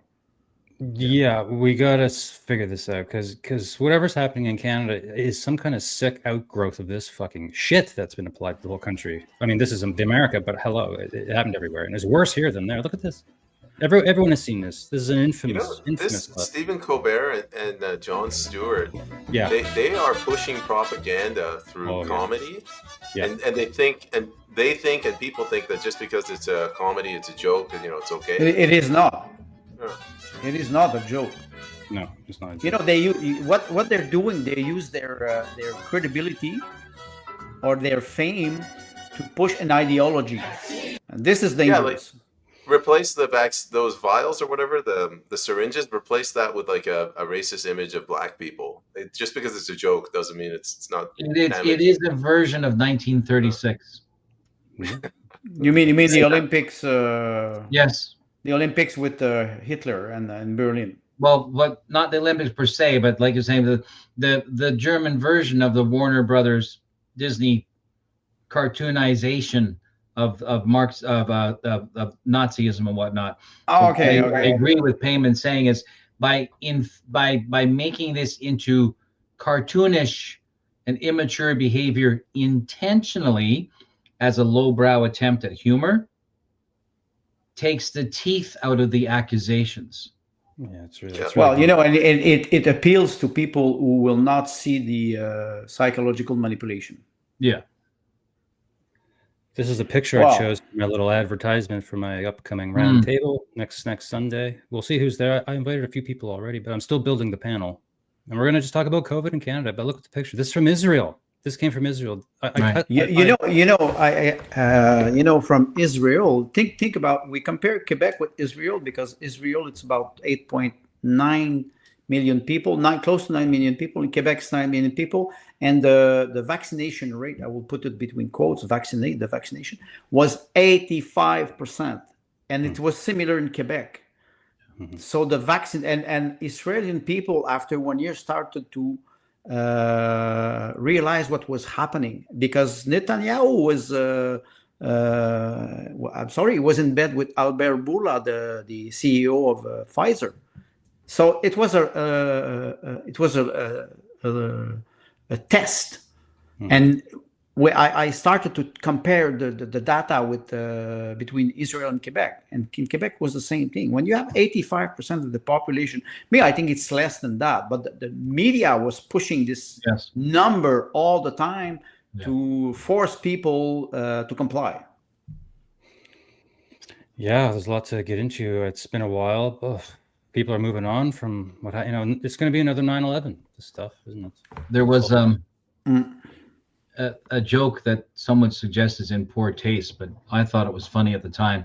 Is the picture of the old man that you used for your profile picture with the whiskered tufts of hair, the old British guy? Oh, Schopenhauer. Yeah. There's a Schopenhauer full-on bust of his painting. Yes. And underneath him it says, "When this is all over, we'll have a good laugh." Well, not all of us, obviously. No. And you talk about we have to move on. No, first of all, as an individual, I will never move on because they broke the society. Secondly, when you think of this, the PSYOP continues because now it's made. Yes, continue with this. Now we're number one in the world in Canada for MAID. Number one in the world. MAID, yes, medical assistance in dying. It's a In lethal dying. injection. It's lethal injection. In California, they have it too. And the person has to drink the brew or whatever, push a button, whatever, or a family member. But in Canada, no, bam, and it looks like milk. And it comes right. Yes, It's this thick fucking white. It looks like milk. My It's wife great. looks It's like it all the incredible. time. And she told me last night, everybody's taking it. Everybody, Yes. it's actually spreading. It's spreading. Really fast. It's spreading. in this hospital where my So wife works. then that's Soylent Green. Everybody's taking it. That's Soylent Green, 1972, right? Where the father, he gives up when he realizes, that we're actually, the oceans were running out of food sources for what's left of it, and then they were actually using dead people to create the green soil and green. Right? So The green Is that what they're doing in that movie? chips. Oh, And so he goes off to this building that is a crematorium, supposed to be a crematorium, but what they're really doing is they're collecting all the corpses afterwards and sending them off to be processed for food. Jesus. Now we're not very far from that, because there was a pseudoscientist, I think it was in Sweden, who was saying that we should go back to cannibalism. Going So back. those are scholar people. They have a What do you tribune mean and a going back? microphone, It was never a thing. Right? and they promote it like it's normal, like it is something that will be accepted eventually when people will really understand what is happening. They will understand and they will agree with it. So then they have to find a way to move it into popular culture to be celebrated as a community event. Yes. Logan's Run. Yes, that's Carousel- exactly. Carousel in Logan's Run. That's exactly. It has to be. Why do you have Nicole Kidman in a commercial who's eating the bugs, and she's saying that it is? She's doing sushi with the bugs, and she's eating them. Like, you peasant, you have to accept, because I'm popular. I'm a Right. icon of Hollywood, and Yes. I have to tell you what is good for you. You see, I heat it for you. Mm-hmm. It's amazing. Hollywood is a psychological weapon. One of them. Yeah, I always say the media is a weapon of mass destruction, at least in Canada. I mean, I can't speak for other countries. I just can't. The weapon of mass instruction. Yeah, there you go. Is this it here? Indoctrination. Yes, that's good. Micro livestock, Like- hornworms. They're still alive. Vanity Fair magazine, by the way. It is vanity. So Vanity Fair. this Everything is vanity. Chewy. Can't quite describe the flavor. What's the name of that film series? Water. I don't know. I'll mute it. I'll mute it. May the odds be ever in your favor. Jesus, this conversation's going right down. What Oh my movie was goodness. that? Where they say Look, may the wait, odds Look where we've ended up. We started in Canadian politics, and it always ends in the fucking bugs. It always ends in the bugs. This is the character of that movie series. Well, God. David, that's the improvisation part. It's just so perfect. It's so perfect. Here we go. We were talking Canadian politics. We started off. Well, if it's gentlemen, Canadian, now we're we in go back reality to here the now. bugs. Yeah. This is a Hunger Games parody. You Anyway, cannot imagine thank you. that. Oh boy! Wow. Anyway, This is the opposite of building a prosperous society. We can't even feed ourselves. oh man. Okay. Well, I don't know. We've been talking. We can keep going a little. I mean, I'm actually not doing much at the moment. But how are you? What's going on with you guys? I wonder how much she had the microdose before she was high enough to do this. Jesus. Yeah. I don't know. But like you said, Tim, I think maybe they have something on her, so they're forcing her to eat the bugs. Right? Yeah, you're Definitely. But that brings a concept that we always talk about. When you have something, blackmail. Yes. Yeah, that's Blackmail. so huge. I think about that all the time. And also MK Ultra mind control people in high places. They've been doing this since the 50s. Think about it. There could be hundreds or thousands or hundreds of thousands of people born as children in some bunker. MK Ultra mind control. The Luciferian cults are doing it. Yes. And I'll be talking about it on Sunday. We're That's what all COVID Well, subject what to if there's that. hundreds of thousands of those people in positions of power? I look at the liberals sitting on their benches, giggling, goofing around on their cell phones, elbowing each other, not listening to what's being said in the parliament.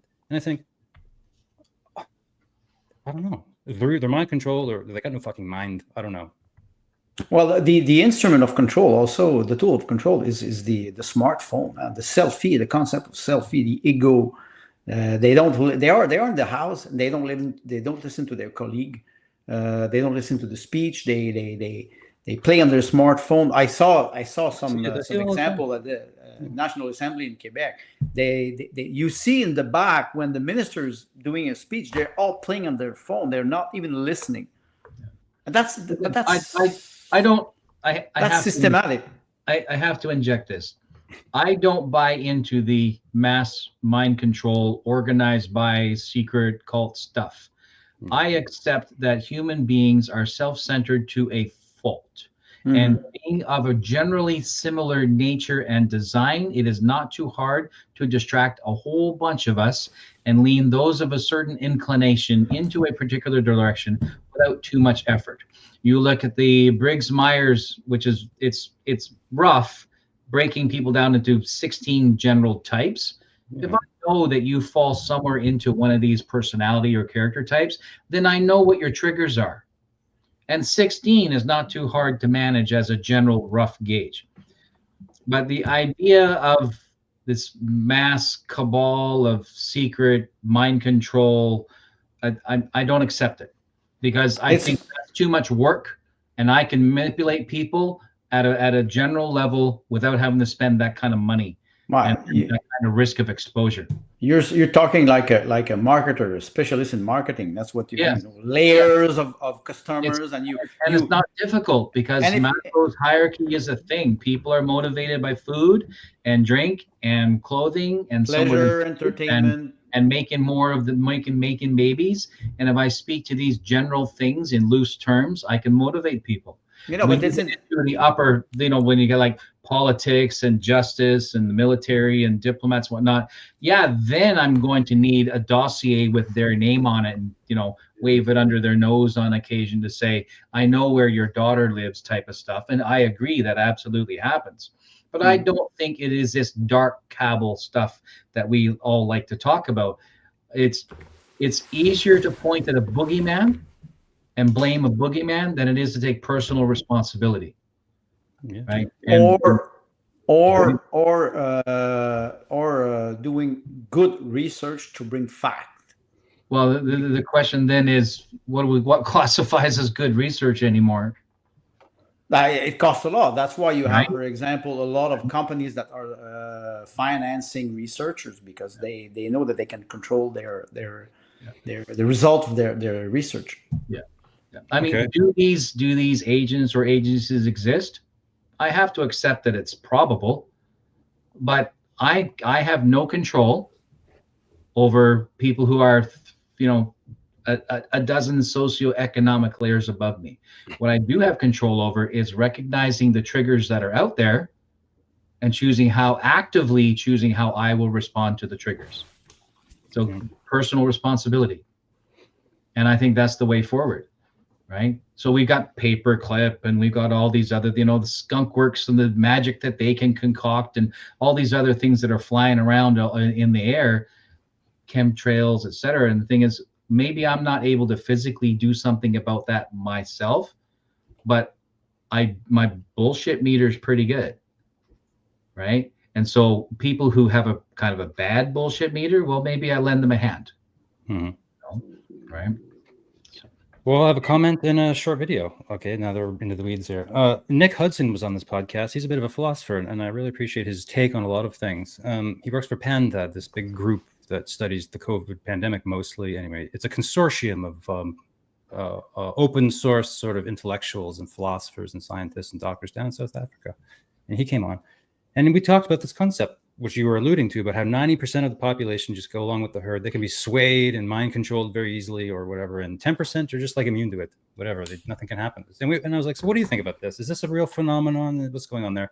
And he said, yeah, he's boiled it down. And he referred to someone else, his opinion. He said, we've boiled it down to this concept of like evolutionarily, and I know not to speak of Darwinism here, but evolutionarily of societies, people need to work or nothing's going to get done. You need just people who are going to just do what they're told. I'm sorry. And Nietzsche could be brought in here at any minute, because it's like some people are leaders naturally also, or thinkers, or bridge builders, or whatever, right? Or great warriors or chieftains. I mean, there's a weird rabbit hole here. And Nietzsche says, we should go back to the pre-Christian times where it was masters and slaves, because the slaves knew their place and the masters knew. And I'm not promoting this. Let's just be clear. But Christianity invented evil, right? So, we're in a big rabbit hole here, aren't we? But my only point was to point out this, that 80% of the people, 90% of the people are going to be mind controlled all the time. And it's a real problem. And they have mastered it. The people who own the media, whoever they are in Canada, the despots, the despotic government, they have people in an iron grip right now, I think, here. What do you think? Well, there's one aspect you talk about Nietzsche and about this Manichaean or dialectic of the master and the slave. The slave needs the master, and the master needs the slave. I think about Tolstoy in Russia, when he started to free his kripasnoy, his peasants. They didn't want to go. They were saying, okay, you give me my freedom, but with what do I have?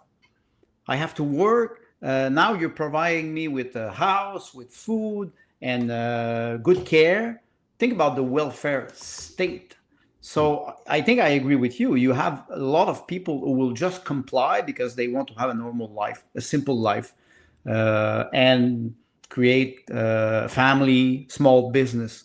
The problem is when you have big corporations who arrive and start to manipulate those people for evil reason. Evil meaning mind control, population control, eugenic. So we are in a state now where technology will permit those great entities to control a vast majority of people. And that's quite dangerous because those people are naive, not naive in a pejorative sense. They're naive, they're kind, I would say even more kind, and people will, some opportunists, like Timothy said, they will take advantage of them. And this is where the state should arrive and have this moral duty to protect them. Maybe that's part of what was supposed to be Christianity, which has decayed over the last maybe 2 centuries. In government, we tend to talk about, those of us who consider ourselves watchdogs of this, can tend to talk about centralization and decentralization, right? Where centralization, we use the term globalization, but it's centralization. And so when you see groups centralizing power, and then large groups of groups centralizing power, so we're entering into this age of globalization. The solution to this is decentralization. So, and I say this a lot, the solution to globalization is tribalism, starting with the family unit, right? You support the family unit. If you find that family members are distracted by Marxist ideology or whatnot, then we need to find a way to not ostracize that family member, but assist them to come back and to find the center. I don't think, in a practical sense, talking to them about paperclip or Stingray or etc. or MI6, it will not have any influence. This language that's the barrier that they have been trained to resist. But people within families in particular are not going to resist someone who says, hey, I hear you're having a rough time, why don't you come on over for dinner? And to not talk policy, to not talk religion, right? To not talk, et cetera, et cetera. None of the garbage that's outside that home and away from that dinner table should be welcome at the dinner table. So that family realizes that sanctuary is in the home, right? The sanctuary, the word sanctuary is proper. Right? And so my thought is, reinforce, if the attack is on the family, and most of us would agree that that's the actual case, then we strengthen the family. And so when you look at political parties, let's bring this back to the era that we're in. Name a single political party that gives a flying fuck about family. One. PPC. One, the People's Party of Canada. People's Party. Because its foundational principles are freedom, respect, fairness, and responsibility. That means that there are going to be people that do not ideologically align, but they're free to do so. That means there are going to be people who will disrespect, but we respect, right? That means there will be people who will say this isn't fair, but we provide fairness. I mean, and fairness is not, what's the word? Equity, right? Fairness is not equity. Fairness is access, right? So, and responsibility is a two-way street. And the party says we will be held fiscally and criminally accountable for our actions, right? So this is the only party that's saying to the family, we want you strong. And that is the nucleus of tribalism. And that is the way out of globalism, and that's the way out of this nonsense. That's Okay, one thing. perfect. That's one Yeah. thing. It Like will take a Dave, generation to do it. like David mentioned about you know, a lot of people will comply or they will never achieve a high level of intellect. There's a French philosopher, Pierre Rosanvallon. He was talking about the equality of conditions. You all start with the same bag of tools, and some people will achieve a higher level in the hierarchy for whatever reason.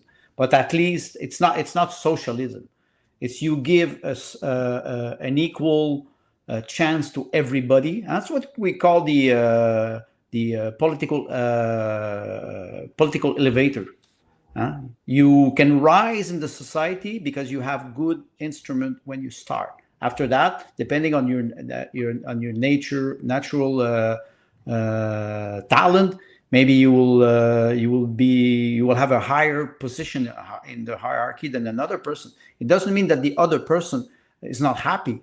She achieves what she wants, and that the concept of in the Soviet Union, they were trying to implement this concept. And there was a philosopher who said, you know, you arrive and you have a janitor, you start to talk to him, and they know Pushkin because they have a good general culture. What do we have here today? It's a world of expert. Everybody is expert in their own field, but they cannot achieve or they cannot talk about, like what you mentioned. You arrive on Sunday dinner, and you can talk about general culture, and it is pleasant. People are stuck in their echo chamber of technique or expertise, and they don't go out of it.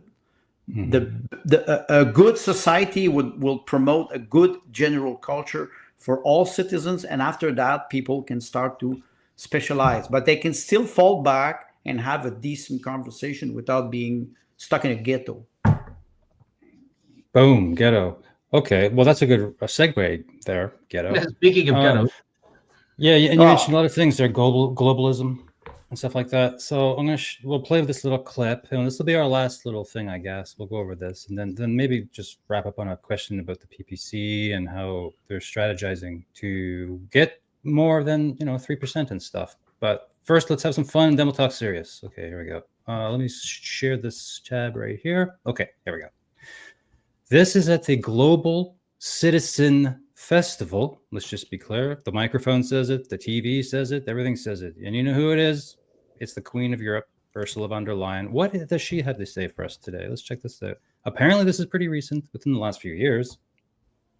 A better world also means a healthier world.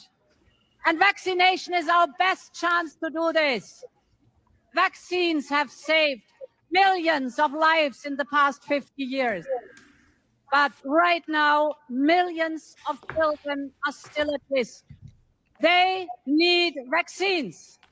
So we must continue to support vaccination around the world. And today, I am pleased to pledge $290 million for Gavi. Gavi, owned by Bill Gates. The Vaccine Alliance. Okay. Each child should be protected. Okay. And more will come. Oh. Together with Gavi, we have the goal to vaccinate 500 million children by 2030. Europe will do its fair share. You can count on us, my friends. Okay. Well, so anyway, that's happening. That's happening. Yeah, go ahead. Say whatever you want on this one. Oh my God. So we mentioned in our show a couple of times, revolution is an organized systemic change, organized by a government or an organization, a company, a family, a line, etc. Rebellion is the spontaneous, emotion-fed people at the ground, right? So what she's doing is fomenting revolution by managing the response of the grassroots before they come to a point of rebellion. Yeah, there you go. She's fomenting revolution, but at a government level. It's interesting because we go back to Sigmund Freud and the psychology of analysis of the self. And Ursula von der Leyen, she's a very, very good friend with Albert Bourla of Pfizer, and she had some SMS on her mobile phone. Yeah. And the European Commission, which is not an organ that is elected in Europe, wanted to force her to give access to her to the message text SMS, and she refused. And until today, they cannot prosecute her for those SMS. The fact that she was promoting, I think I think it was maybe a little bit before COVID, or something like that. But after that, it became practically a soap opera in the European Union, because a lot of parties were trying to force her to give the SMS between her and Albert Bourla. And I will just end on this. Her husband is one of the CEO of the company of Pfizer.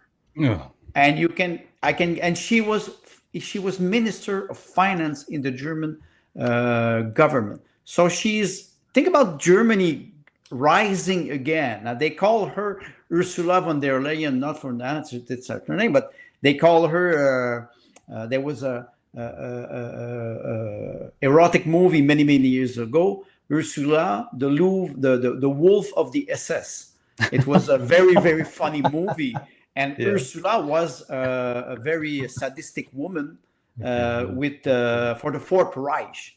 So think about this. I will hand on that. She would fit right in with that character. Fits right in. She fits right in. With the whip and it's quite interesting. Yeah. And this program of vaccine is, I'll use the word, vaccine is a dog whistle for extermination.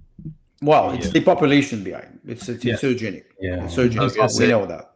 You can draw a line from anti-vaxxer to then anti-Russian and now anti-American, and these jackals in government. They use these phrases, like vaccination's how we get out of it, to herd the people, and to me, these people are evil. They have a goal in mind, and they'll do anything to get to that goal, even if it destroys society. Yeah, there's a doctor in Quebec. His name is Amir Kadir. I say this for you, Payman, because he's Iranian, and he's from Quebec Solidaire, this socialist party in Quebec, and he has a Tesla. And the man is pro-climate change. He's for DEI, LGBTQ, whatever he was. And now he declared 2 days ago, he said, "Shit, I'm stuck with my Tesla." I wanted to say, "Shit, you're a doctor. You're a doctor, man. You have studied in university. You're a doctor since 20 years, and now you're stuck with your Tesla." The man he's completely brainwashed, even if he has a PhD. He probably woke up. He watched the news probably last night, realized that people hate Tesla now, and he woke up. And now he has. Oh my God, I have a Tesla. You see, this is the kind of people who is intelligent, but manipulated. It's not because you went to university that you cannot be manipulated. And I'll tell you another thing. A doctor, a fucking brain, like I had a stroke, fine, whatever, full disclosure, 2 months ago. I was in the hospital for 5 days. A doctor, a fucking brain doctor, like $1 million per year doctor, walked into my room and said, "Did you hear what Donald Trump said?" What's the point? And I was like, I'm in the fucking hospital bed, dude. Don't talk to me about that. So there you go, as you said. And I was so shocked. I still think about that all the time. You're right. You're right. You're making me sick. My politics makes me sick. I'm sicker. I have a theory about that. Donald Trump represents freedom, individual liberty, individual responsibility, and all of these people, especially these experts in these cities, they want the opposite. They want safety, strength in numbers, government. They safety and control. They want control. Yeah, safety and security. It's a drug. So the quote attributed to Benjamin Franklin is, "You sacrifice liberty for safety, you deserve neither." And these doctors, these educated people are saying, "I'll take safety because I don't need your liberty." Your liberty, no, I've been rephrased. Where your liberty encroaches on my safety, fuck your liberty, give me safety. No, they're just crazy. They just want safety and security. Yeah, there's an inverse correlation between the technology increase, freedom goes down in some sense, isn't it? Yes. Marcuse, who was part of the technology. That goes back to our traffic lights, right? Yeah, we started out talking. Right? I asked really back to the traffic lights, right? Our technology is not at fault for the loss of our liberties. It is the abuse of the technology. Yeah. Well, you know, Herbert Marcuse, who was a philosopher the period with Theodor Adorno, they were structuralists. They came from Germany, and he was talking that in technology, domination is embedded in technology. It is embedded. You have, if you have technology, you will have domination. You cannot get out of it. So you cannot have a good or ethical way to use technology. You have it, and you will have the form of control that will come with it. What we will do with this technology, can we fight back? It's like the atom. We cannot put back the devil in the genie in the bottle.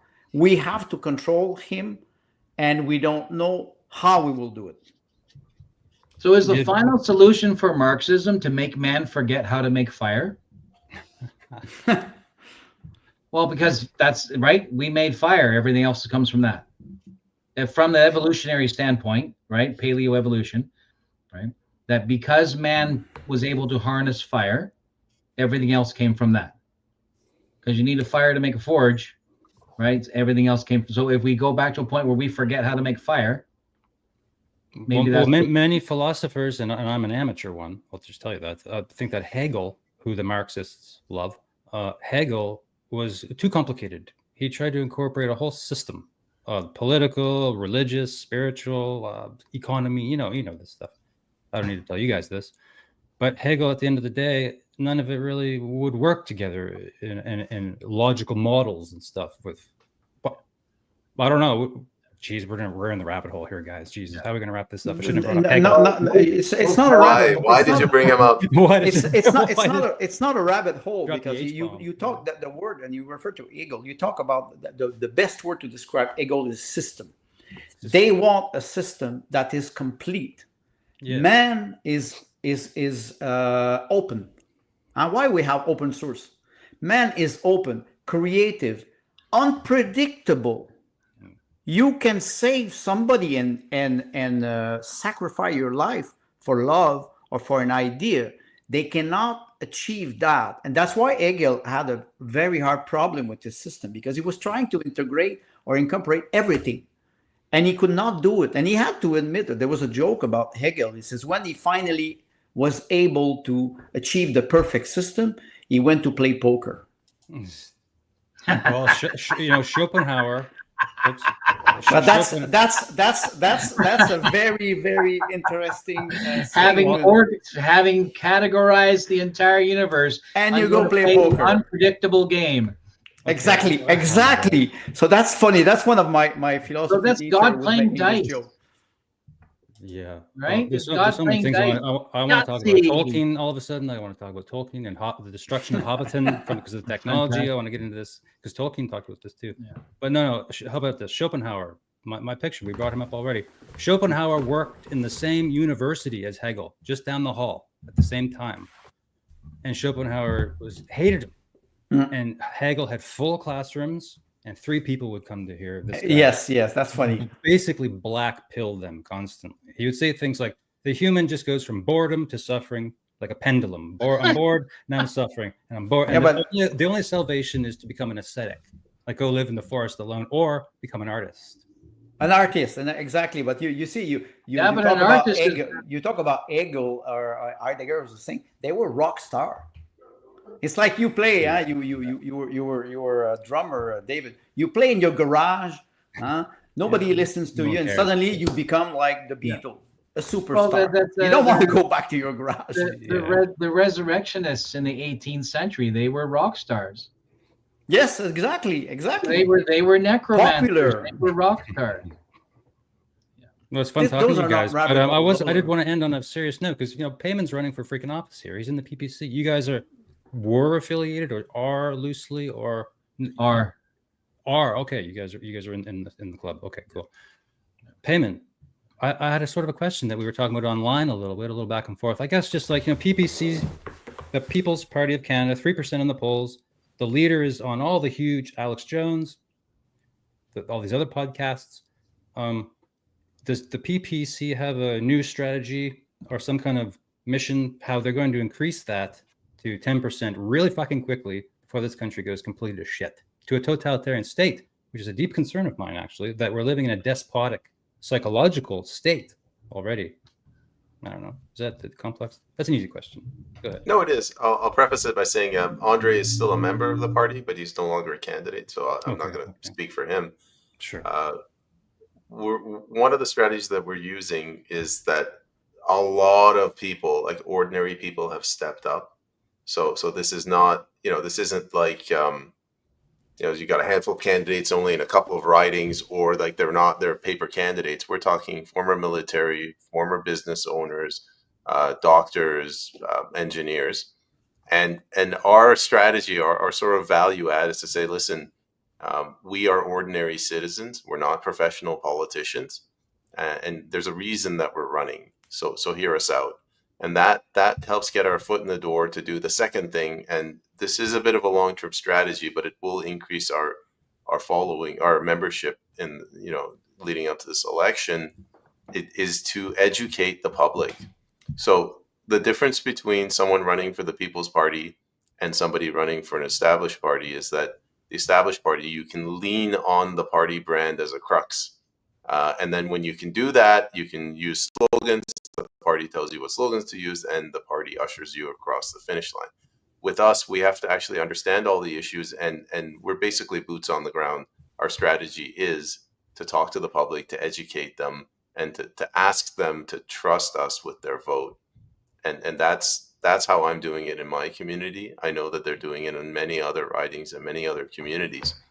Now, this whole Carney thing presents a bit of a challenge, because it's a challenge, and it does give us a strategy, because it makes it seem like he's evil incarnate. But what we're saying is, listen, this is the third election that you've told us not to split the vote. This is the we had Trudeau was the ultimate evil. We had to get him out before we could vote for the People's Party. Okay, we got him out, and now you've got Trudeau 2.0. So what's going to happen after Carney's out? Another Trudeau 3.0, Carney 2.0. So it is. It's really about engaging the public and asking them to put their confidence in us and let us fix the country.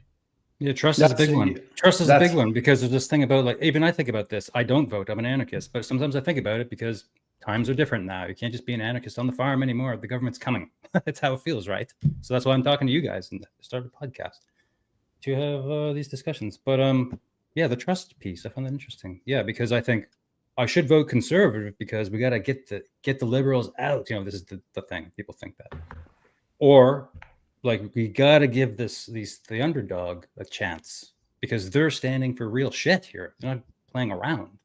Like the children and stuff. Chopping up children and normalizing that. The sterilization of children. The transgender thing. I'm sorry. What's next? Open worshiping demons in public? Human sacrifice. They already did it last year in the this is a Baphometization of society. I've coined this term, I think.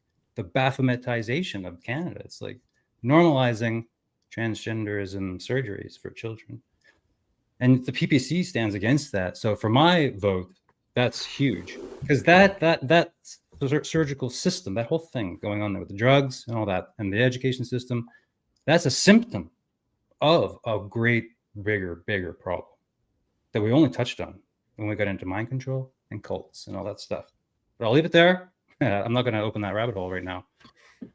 But I like PPC for that reason, because it's very clear, right and wrong. That's what I say. So that's my endorsement of the PPC, I guess.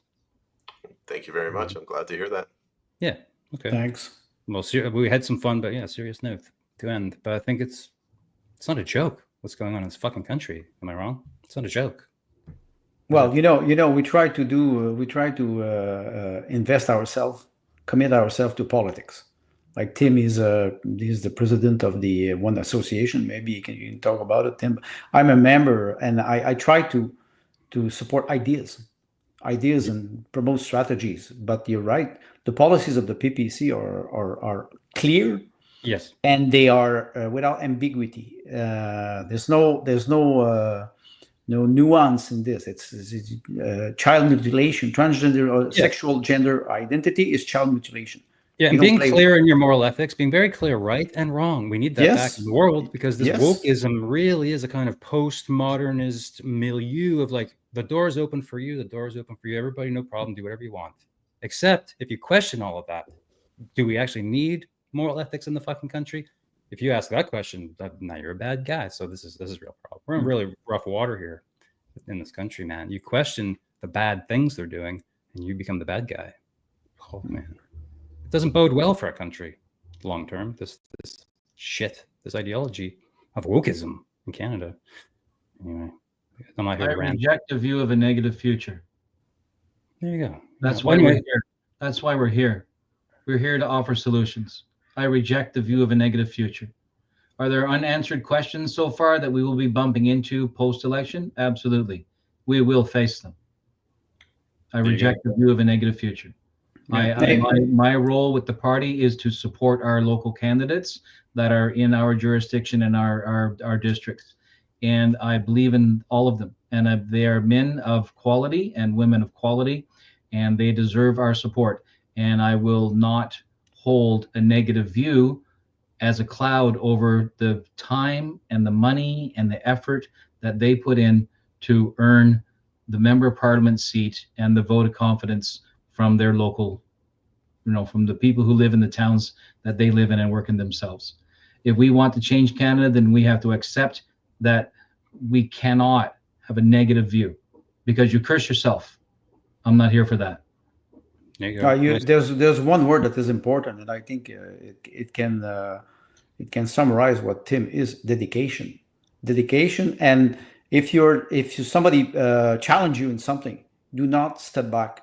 Like this 51st state, everybody wants. A lot of people wants to surrender without looking at the interior problem. Let's face our problem now.